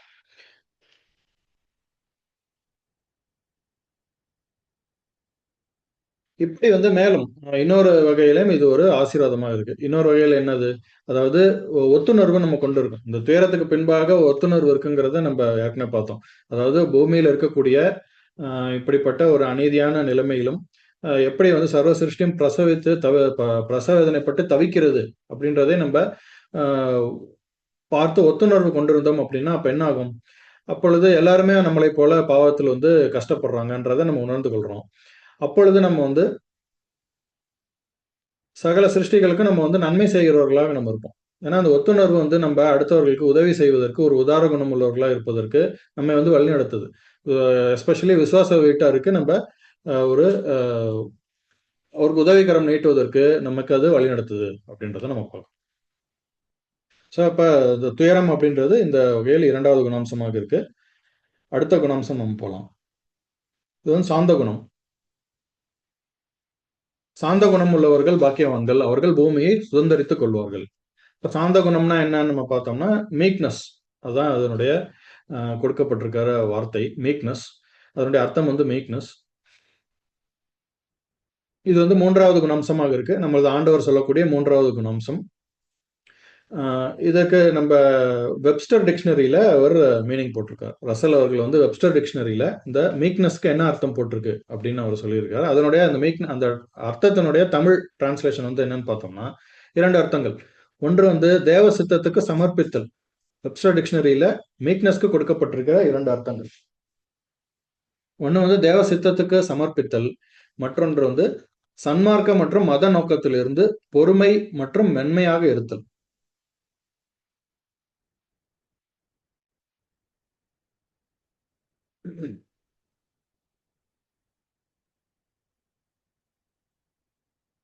இரண்டு அர்த்தங்கள். தேவ சித்தத்துக்கு நம்மை சமர்ப்பித்தல், அதாவது நம்ம வந்து தேவ சித்தத்துக்கு ஒப்பு கொடுத்தல், கீழ்ப்படிதல், சமர்ப்பித்தல் அப்படின்னு எடுத்துக்கொள்ளலாம். இன்னொன்று வந்து சன்மார்க்க மற்றும் மத நோக்கத்திலிருந்து பொறுமை மற்றும் மென்மையாக இருத்தல் அப்படின்னு பார்க்குறோம். அப்ப இந்த இரண்டு அர்த்தங்களுக்குமே வந்து பெரிய வித்தியாசங்கள் இருக்கு, வேறுபாடுகள் இருக்கு அப்படின்றத நம்ம புரிந்து கொள்ள வேண்டும். அதாவது இந்த தேவ சித்தத்துக்கு சமர்ப்பித்தல்ங்கிறது ஒரு அர்த்தம். இன்னொரு அர்த்தம் வந்து சன்மார்க்க மத மத அப்படின்றத விட்டுறலாம். சன்மார்க்க நோக்கத்திலிருந்து பொறுமை மற்றும் மென்மையாக இருத்தல். இப்ப இது இரண்டுக்குமே பெரிய வித்தியாசங்கள் இருக்கு அப்படின்னு பார்க்கிறோம். இந்த இரண்டுல எது நமக்கு தேவை அப்படின்னா இந்த இரண்டு வித்தியாசத்தை நம்ம புரிந்து கொள்ள வேண்டும். இந்த இரண்டுக்கும் என்ன வித்தியாசம் இருக்கு? இந்த இரண்டாவதா கொடுக்கப்பட்டிருக்குது சன்மார்க்கம் மற்றும் மத நோக்கத்தில் பொறுமை மற்றும் மென்மையாக இருத்தல். இதை நம்ம பார்த்தோம் அப்படின்னா இது பொதுவான கருத்தல் வந்து இப்ப மென்மையாக இருத்தலை குறித்து இங்க சொல்லுது. சாந்தமாக இருத்தல், மென்மையாக இருத்தலை குறித்து இங்க சொல்லுது அப்படின்னு பார்க்கிறோம். இது வந்து பொதுவாக பெரும்பாலும் நம்ம பார்த்தோம்னா இப்படிப்பட்ட ஒரு ஒரு பொறுமை மற்றும் மென்மை வந்து உலகத்தார் எதுக்கு கடைபிடிப்பாங்க அப்படின்னு நம்ம பார்த்தோம்னா நல்ல குணத்துக்காக அது பெரும்பாலும் பயன்படுத்தப்படுகிறது இல்லை இந்த மாதிரி ஒரு குணாம்சம். அதாவது ஒரு காரியம் ஆகணும்னா இப்ப நம்ம பொறுத்து போய் ஒரு மாய்மாலம் பண்ணி ஒரு சுயத்துக்கு திருப்திப்படுத்துறதுக்கு தான் இது பயன்படுது. அது அப்படிதான் பயன்படுத்தப்படுகிறது. பிராக்டிக்கலா நம்ம பார்த்தோம்னா அப்படிதான் பயன்படுத்தப்படுதுன்னு நம்ம பார்க்குறோம். அப்படிப்பட்ட ஒரு பொறுமையையோ, மென்மையாக இருத்தலே இங்க சொல்லப்படல. ஏன்னா வந்து இப்ப நமக்கு ஒருத்தங்கள்ட்ட வந்து ஒரு காரியம் ஆகணும்னா அப்படியே பொறுமையாக இருந்து, அ அத நமக்கு நமக்கு என்ன தேவையோ, அது நமக்கு கிடைப்பதற்கு ஏத்த மாரி, அப்படி பொறுமையாக இருந்து காரியம் சாதிப்பது. இப்படிப்பட்ட ஒரு பொறுமை தான் வந்து பெரும்பாலும் அ உலகத்தில் இது அ ப பொறுமை அப்படிங்கிறது பிரயோகிக்கப்படுதுன்னு பார்க்குறோம். அப்படிப்பட்ட பொறுமை இங்க சொல்லவில்லை. இது வந்து மேலாக அதற்கு பதிலாக தேவனுடைய சித்தத்துக்கு நம்மை சமர்ப்பித்தல். தேவனுடைய சித்தத்துக்கு நம்மை கீழ்ப்படுத்துதல். நம்மை ஒப்புக் கொடுத்துதல். இந்த அர்த்தத்தில் தான் நம்ம இதை எடுத்துக்கொள்ள வேண்டும். இந்த மீக்னஸ் அப்படிங்கிறது அந்த அர்த்தத்தில் நம்ம எடுத்துக்கொள்ள வேண்டும். அப்ப இதுல மனத்தாழ்மையுடனான தொடர்பு நம்ம பார்த்தோம் அப்படின்னா, இதுல முந்தைய குணங்கள் நம்ம போன தடவை நம்ம பார்த்தோம். துயரம் வந்து மனத்தாழ்மைக்கு ரொம்ப அருகாமையில் இருக்கக்கூடிய ஒரு குணாம்சமா இருக்குன்னு நம்ம பார்த்தோம். இப்ப இங்க வந்து சாந்தம் அப்படின்றது 2 ஏற்கனவே பார்த்த 2 குணாம்சத்துக்கு எப்படி தொடர்புடையதுன்னு நம்ம பார்க்கலாம். முதலாவது மனத்தாழ்மையோடு எப்படி தொடர்புடையதுன்னு நம்ம பார்த்தோம் அப்படின்னா, இந்த அ மனத்தாழ்மை இல்லாமல் சாந்தம் அப்படின்றது முடியவே முடியாது. இம்பாசிபிள்னு சொல்றாரு. மனத்தாழ்மை இல்லாதவர்களுக்கு இப்படிப்பட்ட சாந்த குணம், மீக்னஸ், தேவனுடைய சித்தத்துக்கு நம்மை கீழ்ப்படுத்துதல் அப்படின்றது வந்து சாந்த குணம் இல்லாதவர்களுக்கு சாரி மனத்தாழ்மை இல்லாதவர்களுக்கு வரவே வராது அப்படின்றத சொல்றாரு. முதலாவது மனத்தாழ்மை இருக்க வேண்டும். அப்பதான் வந்து ஆஹ் அதாவது மனத்தாழ்மை இல்லாதவர்கள், பெருமை உள்ளவர்கள், சுயசித்தம் உள்ளவர்கள், அவர்களுக்கு வந்து தேவனுடைய சித்தத்துக்கு எப்படி கீழ்ப்படுத்த முடியும்? இப்போ அவங்களுக்கு சுயசித்தம் தான் அவர்களுக்கு பெருசா இருக்கும். பெருமையாக இருக்கும் அப்படின்றத சுயம் வந்து மேலோகி எழும்பும். அப்படிப்பட்டவர்கள் வந்து தேவனுடைய சித்தத்துக்கு கீழ்ப்படிந்து தங்களை வந்து தாழ்த்தி கொள்ள முடியாது அப்படின்னு பார்க்கிறோம். மேலும் அவர்களுடைய நிதானிப்புகள்லாம் வந்து அது மாத்தும். சரியா தப்புன்னு சொல்லும், தப்பானதை சரின்னு சொல்லும், சுயம் வந்து சொல்லும் அப்படின்னு பார்க்கிறோம். தேவனுடைய பிரமாணத்தின்படி வந்து எது சரியோ அது தப்புன்னு சொல்லும். அவருடைய பிரமாணத்தின்படி எது தப்போ அது சரி. இப்படி திருத்தி சொல்லக்கூடிய ஒரு விழுந்து போன ஒரு மனநிலையில் அவர்கள் இருப்பார்கள் அப்படின்னு பார்க்கிறோம். அவர்களுடைய மனசாட்சியை வந்து தவறா வழி நடத்தும். நம்ம இந்த அவர்களுடைய நிதானிப்புகளை வந்து மாத்தி மாத்தி சொல்றதுனால அவருடைய மனசாட்சியை வந்து தவறா வழி நடத்துது. அப்ப அவங்க மனசாட்சி வந்து அவர்களுக்கு சீர்கெட்டு போறதுனால தவறானதை செய்யலாம் அப்படின்னு சொல்லி அவர்களுக்கு இடம் கொடுக்கும். நல்லதை வந்து செய்வதற்கான அவசியம் இல்லை அப்படின்ற மாதிரி அவர்களுக்கு தடை பண்ணும் அப்படின்னு பார்க்குறோம். அதனால அவர்களுக்கு என்ன ஆகும்? அவர்களுக்கு வந்து தேவனுடைய பரிபாலனத்தின் மீது நம்பிக்கையே அவர்களுக்கு இருக்காது. ஏன்னா தேவனுடைய பரிபாலனத்துக்கு அவர் நமக்கு நல்லது தான் செய்வார் அப்படின்றதை அறிந்து கொண்டு அதற்கு நம்ம வந்து கீழ்ப்படிந்து நம்மளை ஒப்புக் கொடுப்பதற்கு அவர்களால் முடியாது. அதற்கு பதிலாக தேவனுடைய பரிபாலனத்தின் மீது நம்பிக்கை இருக்காது. அஹ் நம்மளே வந்து ஏதாவது செய்யணும். நம்ம வந்து இந்த ஒரு ஒரு பிரச்சனை வருது. நம்ம இதை ஏதாவது பண்ணி சரிப்படுத்தி நம்ம இதுல இருந்து விடுவிச்சிடலாம் அப்படின்னு சொல்லி அவர்கள் சுயத்தின் மீது நம்பிக்கை உள்ளவர்களா இருப்பாங்க. அதாவது என்ன சொல்றாருன்னா, பேழையை வந்து நம்மளே ஓட்டி அதை வந்து ஸ்மூத் ஆக்கிடலாம். அஹ் ஒரு பெரிய புயல்ல வந்து பேழையை ஆடிக்கொண்டு இருந்தாலும் அதை வந்து ஸ்டெடி ஆக்கிடலாம் அப்படின்னு சொல்லி அவர்களே வந்து சுயமாக அவர்களே வந்து கிரியை புரிகிறவர்களா இருப்பாங்க அப்படின்னு பார்க்கிறோம். இப்படிப்பட்டவர்களுக்கு எப்படி வந்து இந்த தேவனுடைய சித்தத்துக்கு கீழ்ப்படிய முடியும்? முடியாது. அப்ப அவர்களுக்கு இந்த சாந்த குணம் உள்ளவர்கள் பாக்கியவான்கள். அவர்கள் பூமியை சுதந்திரித்துக் கொள்வார்கள். அப்படின்றது அவர்களுக்கு பொருந்தாது அப்படின்னு பார்க்கிறோம். துயரம் 2வது குணம். துயரத்துக்கு உடையான தொடர்பு என்னன்னு நம்ம பார்த்தோம்னா, துயரம்னா நம்ம என்னன்னு பார்த்தோம். துயரம் அப்படின்றது வந்து நமக்கு பெருமளவிலான உலகத்தின் மீதாக இருக்கக்கூடிய ஒத்துணர்வு. அந்த பாவ நிலைமையில் உலகம் வந்து எப்படி சர்வ சிருஷ்டியும் தவிக்குது அப்படின்றத நம்ம அந்த ஒத்துணர்வோடு நம்ம பார்க்கக்கூடிய அந்த ஒரு நிலை. அதன் அடிப்படையில் தான் நமக்கு அந்த துயரம் அப்படின்றது வருது. ஏன்னா நமக்கு திருப்தியே இல்லை இந்த உலகம்.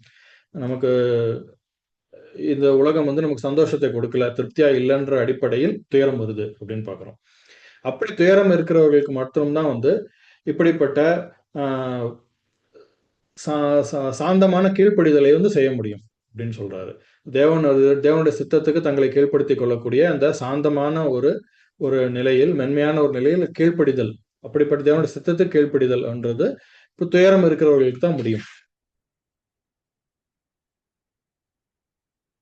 ஏன் அப்படின்னா இந்த ஒத்துணர்வு இருந்தா தானே வந்து அவர்கள் தேவனுடைய அதனுடைய எஸ்கேப் வந்து எங்க இருக்கு? அந்த அதாவது பூமியில வந்து இப்போ சர்வ சிருஷ்டியும் வந்து பிரசவதனைப்பட்டு தவிக்குது. இந்த பாவமான நிலைமையில அவர்கள் தவிக்கிறார்கள் அப்படின்றத ஒத்துணர்வு கொண்டிருந்து, அதன் அடிப்படையில் துயரம் அடைந்திருந்த இந்த இந்த காலகட்டத்தில் இம்மையில் துயரம் அடைந்திருந்தவர்கள், அவர்களுக்கு எஸ்கேப் எதுவா இருக்கு? தேவன் அவர்களுக்கு நமக்கு கொடுத்திருக்கக்கூடிய அவருடைய வார்த்தையின் மூலியமாக நமக்கு கொடுத்திருக்கக்கூடிய அந்த வாக்கு தத்தங்கள் தான் நமக்கு நமக்கு ஆறுதல் அளிக்கிறது அப்படின்றத நம்ம பார்த்தோம். அப்படியே அதன் மீது ஆறுதல் அடைகிறவர்கள் தான் வந்து தேவனுடைய சித்தத்தின் மீது நம்பிக்கை கொண்டிருக்காங்க. அவருடைய பிளான் மீது நம்பிக்கை கொண்டு இருக்கிறாங்கன்றத நம்ம பார்க்கிறோம். அப்படியே அவருடைய சித்தத்தை ஏற்றுக்கொண்டு இருக்கிறவர்கள் தான் வந்து அவருடைய சித்தத்துக்கு தம்மை கீழ்ப்படுத்திக் கொள்ள முடியும். அப்ப துயரம் அப்படின்றது அந்த வகையில் இந்த தேவனுடைய சித்தத்துக்கு நம்மை கீழ்ப்படுத்திக் கொள்ளும் இந்த சாந்த குணம் உள்ள ஒரு குணாம்சம் வந்து அந்த வகையில் இதோட பொருந்துது அப்படின்னு பார்க்கிறோம்.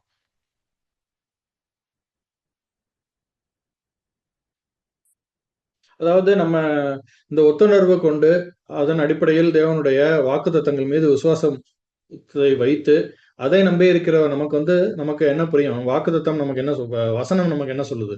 ரோமர் 8:28 அன்றியும் அவருடைய தீர்மானத்தின்படி அழைக்கப்பட்டவர்களாய் தேவனிடத்தில் அன்பு கூறுகிறவர்களுக்கு நன்மையும் சகலமும் நன்மைக்கு ஏதுவாக நடக்கிறது என்று அறிந்திருக்கிறோம். இதுதான் வசனம் நமக்கு சொல்லுது. அப்ப நமக்கு இதுல விசுவாசம் இருந்ததுன்னா நம்ம இதை ஸ்ட்ராங்கா நம்புவோமா இல்லையா? அப்பொழுது நமக்கு இந்த உலகத்தில் வந்து நமக்கு சந்தோஷம் கொடுக்கல, துயரத்தை தான் கொடுக்குது. ஆனா தேவனுடைய சித்தம் தேவனுடைய வாக்குத்தத்தம் வந்து நமக்கு ஒரு ஹோப் கொடுக்குது அப்படின்றத நம்ம பார்க்கிறோம். இப்ப இது மீது நம்ம நம்பிக்கை வைத்து அதை நம்ம பற்றி கொண்டு இருக்கும் பொழுது தேவனுடைய சித்தம் நமக்கு நன்மை தான் உண்டு பண்ணும். தேவனுடைய சித்தத்துக்கு அவருடைய பரிபாலனம் வந்து நமக்கு நன்மையை தான் செய்யும். தேவனிடத்தில் அன்பு கூறுகிறவர்களுக்கு சகலமும் நன்மைக்கு ஏதுவாக நடக்கிறது அப்படின்றத ஸ்ட்ராங்கா நம்ம நம்பணும்னா அப்பதான் நம்ம என்ன பண்ணுவோம்? அவருடைய சித்தத்துக்கு நம்மை கீழ்ப்படுத்துவோம். அந்த இடத்துல வந்து இல்ல அது நமக்கு கெடுதல் உண்டு பண்ணும். நான் வந்து அதை ஏதாவது பண்ணி சரி பண்ணி என்னை காப்பாற்றிக் கொள்வேன் அப்படின்னு சொல்லி சுய முயற்சியோ அந்த சுயமோ வந்து அங்க வராது அப்படின்ற இல்ல வேற மனுஷனையும் நம்ம அதானே நம்ம பண்ணுவோம். நம்ம ஒண்ணு நம்மளே நம்புவோம், இல்ல மற்ற மனிதர்கள் நம்புவோம். இவர்கிட்ட போனா அந்த காரியம் சரியாயிடும்.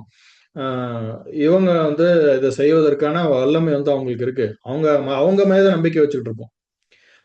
அவங்களால வந்து நமக்கு அந்த ஆறுதல் கிடைக்கலன்னா நம்ம தோய்ந்து போய்விடுவோம் அப்படின்றத பார்க்கிறோம். மனிதர்கள் மீதோ சுயத்தின் மீதோ நம்பிக்கை வைத்துக்கொண்டு நம்ம இருக்க முடியாது. தேவனுடைய பரிபாலனத்தின் மீது நம்பிக்கை உள்ளவர்களாக இருக்க வேண்டும். துயரப்படுகிறவர்களுக்கு தான் அந்த நம்பிக்கை இருக்கும் அப்படின்றத நம்ம பார்க்கிறோம். துயரம்ன்றது சரியான ஒரு துயரம். அதாவது நம்ம ஏற்கனவே பார்த்தபடி சரியான ஒரு துயரம் இருக்கிறவர்களுக்கு தான் அந்த தேவனுடைய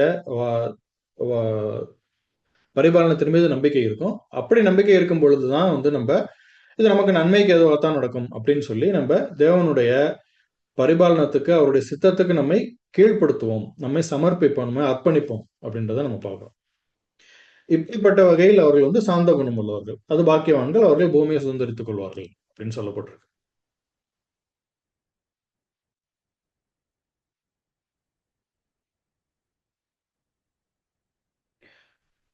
மேலும் இந்த குணாம்சம் வந்து எப்படிப்பட்டதா இருக்கு அப்படின்னா இன்னொரு பாயிண்ட் வந்து என்னன்னா இந்த தேவ சித்தத்துக்கு சமர்ப்பித்தல், இந்த மூன்றாவது குணமாகிய சாந்த குணமாகிய தேவ சித்தத்துக்கு சமர்ப்பித்தல், இது வந்து என்னவா இருக்கு அப்படின்னா இந்த இரண்டாவது ஏற்கனவே நம்ம பார்த்த இரண்டாவது குணம் துயரம், இந்த துயரத்தினுடைய வெளிப்பாடாக இருக்கு அப்படின்றத நம்ம பார்க்கிறோம். ஏன்னா அந்த துயரம் வந்து இருதயத்துக்குள்ளான ஒரு நடக்கிற ஒரு விஷயம். ஏன்னா முதல்ல நம்ம பார்த்தா மனத்தாழ்மை வந்து நம்ம வளர்த்து கொள்ள வேண்டிய ஒரு குணாம்சம். அது வந்து நமக்கு வெளியில தெரியும் அப்படின்றத நம்ம பார்த்தோம். அது எல்லாருக்கும் நமக்கும் ஆசீர்வாதமாக இருக்கும், பிறருக்கும் ஆசீர்வாதமா இருக்குன்னு பார்த்தோம்.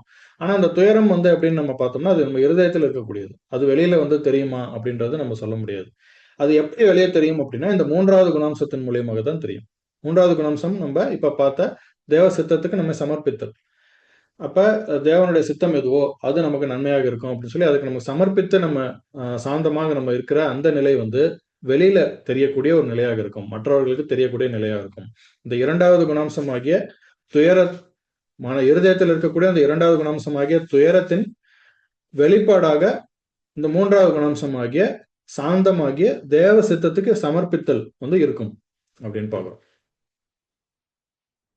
அடுத்து இந்த இந்த சாந்த குணம் உள்ளவர்கள் அவர்களுக்கு ஆசீர்வாதம் என்னது? அவர்கள் பூமியை சுதந்திரித்துக் கொள்வார்கள். இப்ப பூமியை சுதந்திரித்துக் கொள்வார்கள் அதை பத்தி நம்ம பார்த்தோம் அப்படின்னா,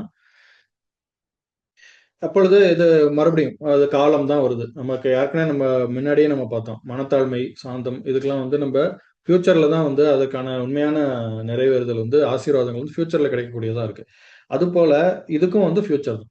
இப்ப ஆண்டவர் வந்து இங்க சொல்லியிருக்கக்கூடிய பூமியை சுதந்திரித்துக் கொள்வார்கள் அப்படின்றது இந்த காலகட்டத்தை குறித்து அவர் சொல்லல. இந்த காலகட்டத்துல அவர்கள் பூமியை சுதந்திரித்துக் கொள்வார்கள் அவர் சொல்லல. அவர் ஃபியூச்சர்ல தான் கிடைக்கும் அப்படின்றது தான் இங்க சொல்லியிருக்காரு. அப்ப இந்த காலகட்டத்தில் யார் உண்மையிலே சுதந்திரித்துக் கொள்கிறார்கள் நம்ம பார்த்தோம்னா, அநீதி அந்த அநீதியான உலகத்தில் பொல்லாத உலகத்தில் வந்து யார் சுதந்திரித்துக் கொள்வாங்க?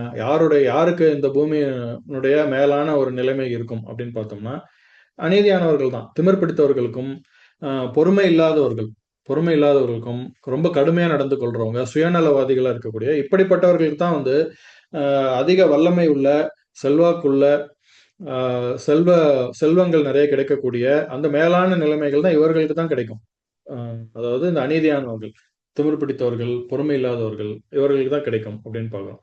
அதற்கு மாறாக பொறுமையாக தேவனுடைய சித்தத்துக்கு கீழ்ப்படியவர்களுக்கு எப்படி கிடைக்கும்? அவர்களுக்கான வாய்ப்புகள் ரொம்ப குறைவு. தேவனுடைய சித்தம் எதை அனுமதிக்குதோ அந்த அளவில் மட்டும்தான் அவர்களுக்கு இந்த பூமிக்குரிய ஆசீர்வாதங்கள் கிடைக்கும் அப்படின்றத நம்ம பார்க்கிறோம். இருந்தாலும் ஒரு பெரிய வித்தியாசம் இருக்கு அப்படின்றத நம்ம புரிந்து கொள்ள வேண்டும். அந்த வித்தியாசத்தை பார்ப்பதற்கு முன்பாக அப்ப அந்த பூமியை சுதந்திரித்துக் கொள்வதோ ஃபியூச்சர் கணக்கை நம்ம அதை புரிந்து கொள்ளலாம். ஸோ ஏன்னா அதுதான் ஃபர்ஸ்ட் பாயிண்ட்.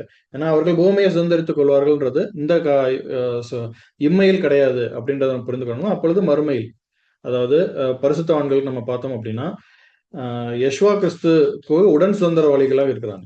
யெஷுவா கிறிஸ்து வந்து வித்தா இருக்கிறார். அவருக்கு வந்து அவங்களுக்கு வந்து யெஷுவா கிறிஸ்துவனுடைய உடன் சுதந்திரம் அவர்களுக்கு கிடைக்குது. அந்த பெரும் உடன் சுதந்திரத்தில் தான் வந்து பூமியும் ஒரு பங்காக இருக்கு. பூமியும் அவர்களுக்கு சுதந்திரமாக இருக்கு அப்படின்றதான் பார்க்கிறோம். அந்த சுதந்திரம் அவர்களுக்கு இருக்கக்கூடிய அந்த சுதந்திரம், யெஷுவா கிறிஸ்துவுக்கு இருந்த சுதந்திரம், சபை வகுப்பாருக்கு உடன் சுதந்திரமாக கிடைத்த அந்த பூமி, இந்த சுதந்திரம் தான் வந்து தேவனுடைய ஏற்பாட்டின் அடிப்படையில், தேவனுடைய சித்தத்தின்படி மில்லேனிய கடைசியில் அதுல வந்து யார் இந்த லிட்டில் சீசன்ல, அந்த சொற்ப காலத்தில் அந்த சோதனையில் யார் வெற்றி பெறாங்களோ, யார் வந்து செம்மறியாட்டு வகுப்பாராக இருக்கிறார்களோ, அவர்களுக்கு தேவனுடைய சித்தத்தின் அடிப்படையில் அந்த ஆசீர்வாதம் அவர்களுக்கு கிடைக்குது. பூமிக்குரிய இந்த சுதந்திரம், பூமியை சுதந்திரித்துக் கொள்வார்கள் அந்த சுதந்திரம் வந்து அப்பொழுது கிறிஸ்து வகுப்பார் வந்து மூலியமாக இவர்களுக்கு பூமியில் இருக்க பூமிக்குரியவர்களுக்கு கொடுக்கப்படுகிறது அப்படின்றத நம்ம பார்க்கிறோம். அதாவது மில்லேனிய கடைசியில் சொற்ப காலத்தில் வெற்றி பெற்றவர்களுக்கு யாருக்கு யாவே தேவன் வந்து என்றென்றும் இருக்கக்கூடிய ஜீவனை கொடுக்கிறாரோ அவர்களுக்கு தேவனுடைய சித்தத்தின் அடிப்படையில் கிறிஸ்து வகுப்பார் அவர்கள்ட்ட இருக்கக்கூடிய அந்த சுதந்திரத்தை, பூமிக்கான சுதந்திரத்தை கொடுக்கிறார்கள் அப்படின்றத நம்ம பார்க்கிறோம். இப்ப இம்மையில நம்ம ஏற்கனவே பார்த்தோம். இம்மையில வந்து நம்ம பார்த்தோம்னா அநீதியானவர்கள், இந்த பூமியில வந்து அநீதியான நிலைமையில் இருக்கிறவர்கள் தான் சுதந்திரம் வந்து அவர்களுக்கு தான் இந்த பூமிக்கு ஒரு சுதந்திரம் இருக்கு. பெரும் பூமிக்குள்ளேயே பெரிய வல்லமை உள்ள நிலைகள், செல்வாக்கான நிலைகள், செல்வம் மிகுந்த நிலைகள் எல்லாமே வந்து அவர்களுக்கு தான் இருக்கு அப்படின்றத நம்ம பார்த்தோம். ஆனாலும் ஏற்கனவே நம்ம பார்த்த மற்ற குணாம்சங்களைப் போல எங்கேயும் இம்மையில் ஓரளவுக்கு தேவனுடைய பிள்ளைகளுக்கும் இருக்கு அப்படின்றதையும் நம்ம புரிந்து கொள்ளணும். ஓரளவுக்கு கொஞ்சம் சின்ன அளவில் வந்து ஓரளவுக்கு இவர்கள் தேவனுடைய பிள்ளைகளுக்கும் இம்மையிலேயும் உண்டு. எப்படின்னா விசுவாசத்தின் மூலியமாக தான். ஏன்னா 1 கொரிந்தியர் 3:23 1 23 வசனம் என்ன சொல்லுது? இப்படி இருக்க ஒருவனும் மனுஷரை குறித்து மேன்மை பாராட்டாது இருப்பானாக. எல்லாம் உங்களுடையதே.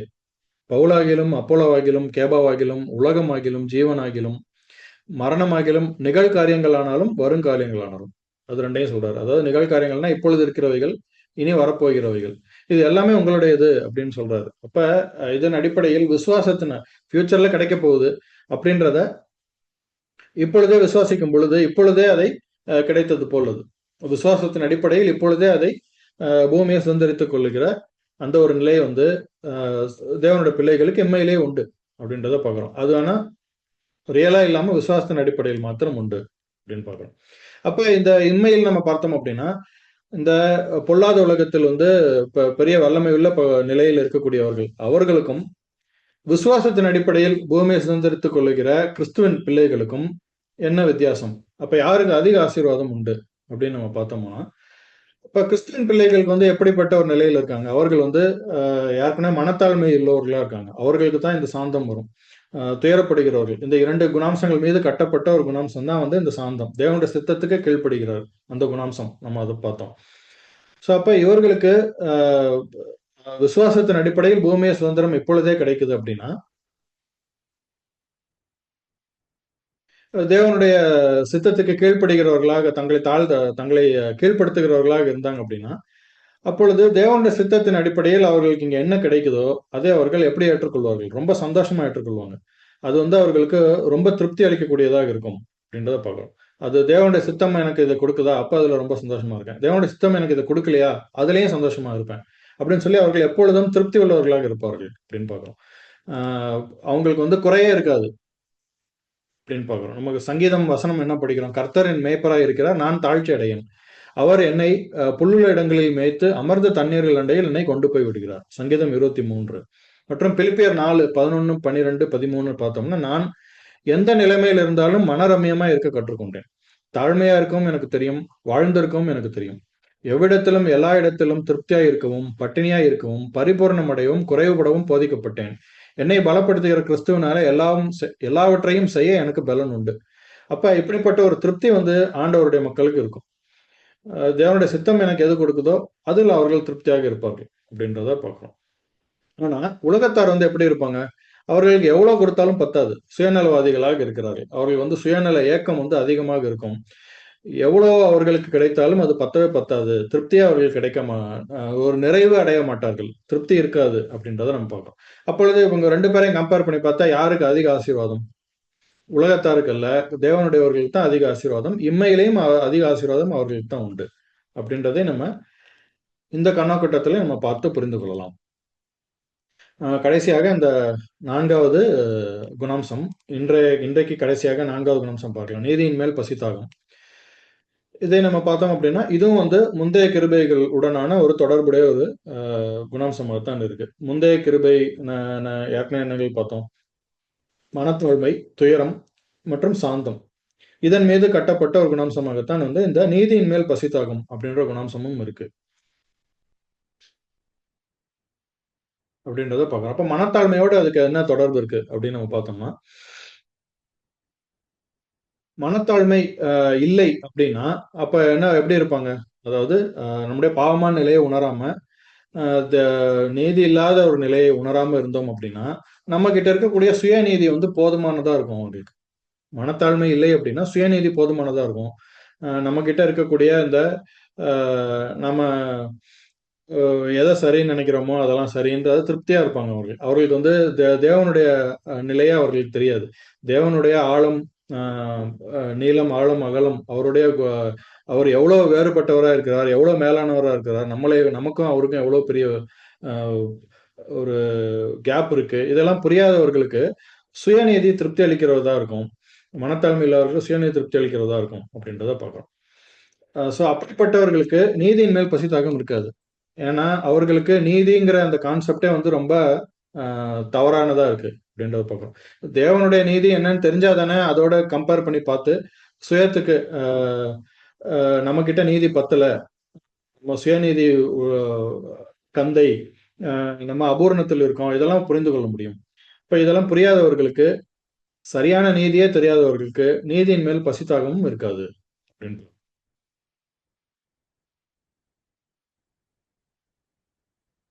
அடுத்து ஒத்துணர்வோடு என்ன துயரம்.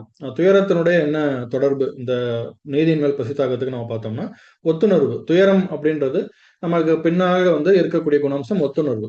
உலகத்தின் இந்த மரணத்தில் இருக்கக்கூடிய இந்த பாவப்பட்ட சிருஷ்டிகள் எப்படி தவிக்கிறார்கள், மரணத்தில், பாவத்தில் தவிக்கிறார்கள்ன்ற அந்த ஒத்துணர்வு. அந்த ஒத்துணர்வு இருந்தால் தான் அதன் அடிப்படையில் ஒரு திருப்தியும் இல்லாத ஒரு நிலை, சந்தோஷம் இல்லாத ஒரு நிலை, துயரத்தை நமக்கு கொடுக்குது அப்படின்றத நம்ம பார்த்தோம். அந்த துயரம் இல்லை அப்படின்னா, இந்த நீதியின் மேல் பசிதாகமும் இருக்காது. அதை நம்ம எப்படி புரிந்து கொள்ளலாம்?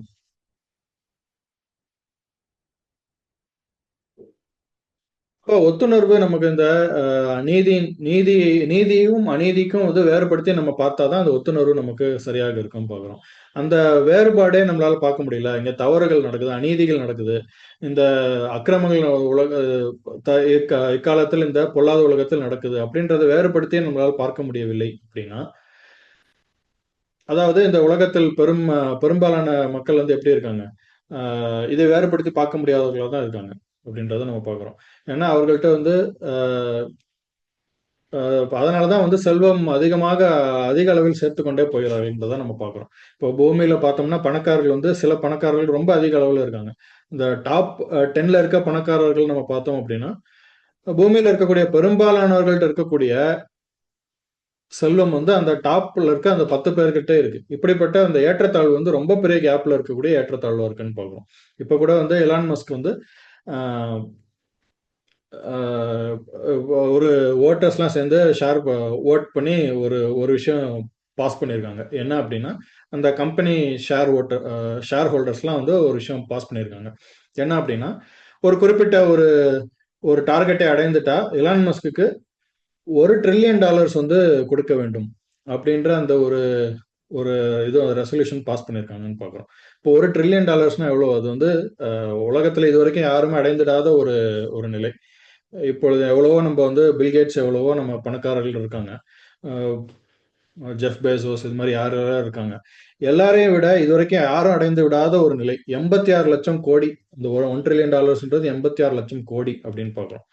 ஸோ அந்த அப்படிப்பட்ட ஒரு நிலை ஒரு மனிதர் கையில போவதற்கான ஒரு நிலையை வந்து இந்த பூமி வந்து சந்தோஷமாக ஏற்றுக்கொண்டு அதை செயல்படுத்துது, அமல்படுத்துது அப்படின்றத நம்ம பார்க்குறோம். இதுதான் வந்து ஒரு அநீதியான நிலையா இருக்கு. இங்க இதெல்லாம் அநீதின்றத தெரியாத ஒரு நிலையா இருக்கு அப்படின்றத நம்ம பார்க்குறோம். ஸோ இப்படிப்பட்ட உலகத்துக்கு வந்து சரியான ஒத்துணர்வு பூமியின் மீது இல்லை அப்படின்றதுனால துயரமும் அவர்களுக்கு இருக்காது. அதனால அவர்களுக்கு இந்த நீதியினுடைய அந்த வேறுபாடே தெரியாதவர்களுக்கு நீதியின் மீது பசித்தாகமும் அவர்களுக்கு இருக்காது அப்படின்றதான் பார்க்கிறோம்.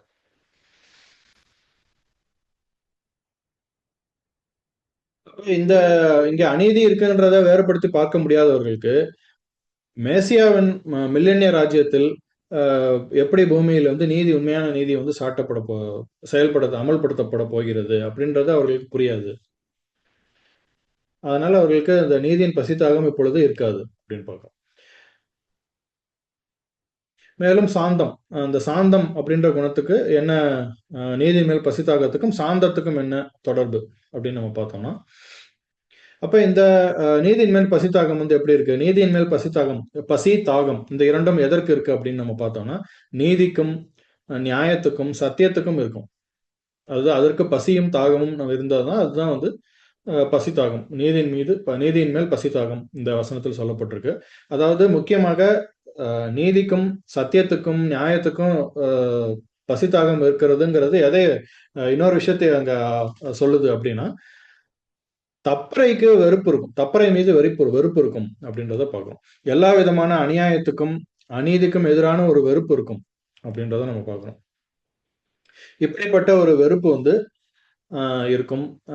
மேலும் நீதியின் மீதாக ஒரு பசித்தாகம் இருக்கும். இப்ப இந்த இரண்டையுமே வந்து ஒரு விஷயம் வந்து கண்ட்ரோல் பண்ணணும். கண்ட்ரோல் பண்ணா மட்டும்தான் வந்து சரியாக இருக்கும் அப்படின்னு பார்க்கிறோம். எது கண்ட்ரோல் பண்ணணும் அப்படின்னு பார்த்தோம்னா, இந்த 3வது குணமாகிய சாந்தம் தான். அப்ப இந்த நீதியின் மேல் பசித்தாகம் வந்து அளவு கடந்து போயிடாம அதை வந்து கண்ட்ரோல் பண்ணுவதற்கு தான் இந்த சாந்த குணம் இருக்கு அப்படின்றத நம்ம பார்க்கிறோம். இப்ப சாந்த குணம் நம்ம என்ன பார்த்தோம்? சாந்த குணம் வந்து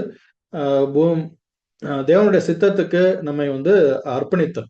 அதாவது தேவனுடைய சித்தம் வந்து தேவனுடைய ஏற்பாடு எல்லாம் இப்படி இருக்கு, அவர் நமக்கு நன்மைக்கு ஏதுவாகத்தான் ஏதாவது செய்வார், அவருடைய பரிபாலனம் வந்து நன்மைக்கு ஏதுவாக இருக்கு, அவருடைய திட்டம் வந்து படிப்படியாக நடந்து கொண்டு இருக்கு, மில்லேனிய ராஜ்யத்தில் எல்லாம் திரும்ப கொடுக்கப்பட போகிறது, அதன் மீது நம்பிக்கை உள்ளவர்களாக நம்ம இருக்கிறோம். அப்படி இருக்கிறவங்க தான் வந்து தேவனுடைய சித்தத்துக்கு தம்மை தாழ்த்தி கீழ்ப்படுத்தி ஒப்பு கொடுக்க முடியும் அப்படின்றத நம்ம பார்க்கிறோம்.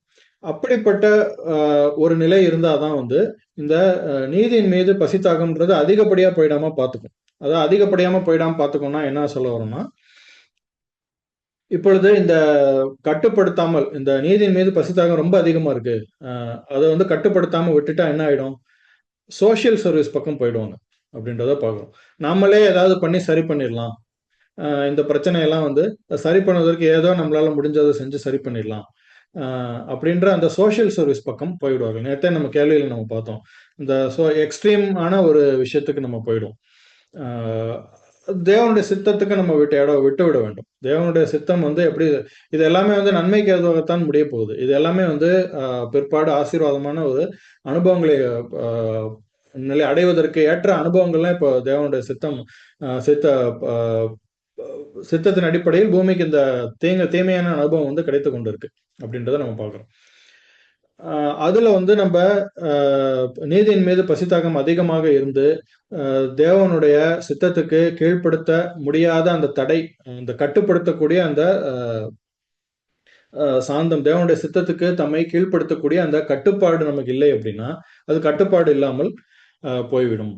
அது வந்து இந்த சோஷியல் சர்வீஸ் மாதிரியான விஷயத்துக்கு போய்விடும் அப்படின்னு பார்க்கிறோம்.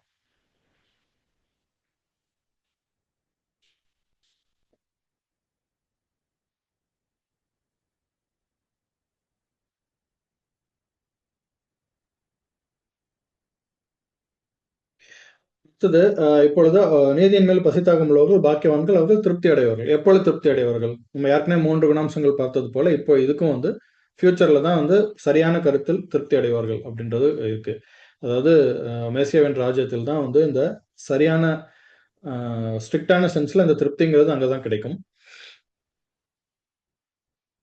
அதாவது எப்படி திருப்தி அடைவார்கள் அப்படின்னா, நீதியின் மீது பசித்தாகம், நீதி, சத்தியம், நியாயத்தின் மீது பசித்தாகம் இருக்கும் பொழுது அதற்கு அந்த பசி தாகத்துக்கு சரியான உணவு ஆகாரம் வந்து மெசியாவின் ராஜ்யத்தில் தான் கிடைக்கும். அப்படி அந்த ஆகாரம் கிடைத்து அவர்கள் திருப்தி ஆவார்கள் அப்படின்றத நம்ம பார்க்கிறோம். அது அழிந்து விடாது. அதாவது இப்ப பசி தாகம் இருக்கு நீதியின் மீது, மேசியாவின் ராஜ்யம் வந்தோடனே நம்மளுடைய பசி தாகம்லாம் தீர்ந்து போய் அழிந்து விடும் அப்படின்றது கிடையாது. எப்பொழுதும் என்றென்றைக்கும் நீதியின் மீது பசி தாகம் இருக்கும். அதற்கேற்றாற்போல் என்றென்றைக்கும் அதற்கான ஆகாரமும் கொடுக்கப்பட்டு திருப்தியுடன் இருப்பார்கள். அப்படிதான் வந்து அந்த திருப்தி நம்ம எடுத்துக்கொள்ள வேண்டும். அந்த நீதியின் மீது பசித்தாகம் அழிந்து போய் முடிந்து போய்விடும், இல்லாமல் போய்விடும் அப்படின்ற ஒரு நிலை என்னைக்குமே கிடையாது. என்னைக்குமே நீதியின் மேல் பசித்தாகம் இருந்து கொண்டேதான் இருக்கும். ஆனா அந்த பசித்தாகத்துக்கு திருப்தியை அளிக்கும் வகையில் மேசியாவின் மில்லேனிய ராஜ்யத்துல பிற்பாடு 8ஆம் நாளிலும் தொடர்ந்து வந்து அதற்கு திருப்தி அளிக்கும் வகையில் வந்து ஆகாரம் கொடுக்கப்படும் அப்படின்னு பார்க்கணும்.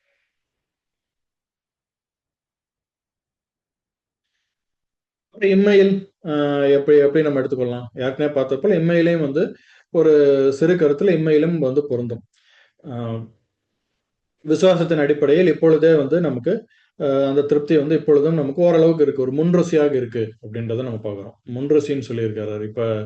நம்ம இப்போ ஒரு பந்தியில நம்ம உட்காந்துருக்கோம் அப்படின்னா அவங்க ஒன்னொன்னா வைத்து போறதுக்கு ஒரு 5 நிமிஷம் ஆகும். அது வரத்துக்குள்ள நம்ம ஒரே ஒரு ஒன்று எடுத்து லைட்டா சாப்பிட்டு பார்த்து அந்த முன்ருசி அது போல ஒரு எக்ஸாம்பிளுக்கு நான் சொல்றேன். அது போல வந்து மெசியாவின் ராஜ்யத்தில் வந்து திருப்தி அடைய போகிற அந்த திருப்தி வந்து இப்பொழுதே வந்து ஒரு சின்ன முன்ருசியாக நமக்கு கொடுக்கப்படுகிறது. அதாவது எதுனா அந்த திருப்தி அடைதல், நீதியின் மீது பசித்தாகம் உள்ளவர்கள் திருப்தி அடைதல் வந்து இந்த இப்பொழுது இருக்கக்கூடிய இம்மையிலே வந்து ஓரளவுக்கு கொடுக்கப்படுகிறது. விசுவாசத்தின் மூலியமாக ஓரளவுக்கு கொடுக்கப்படுகிறது அப்படின்னு பார்க்கிறோம்.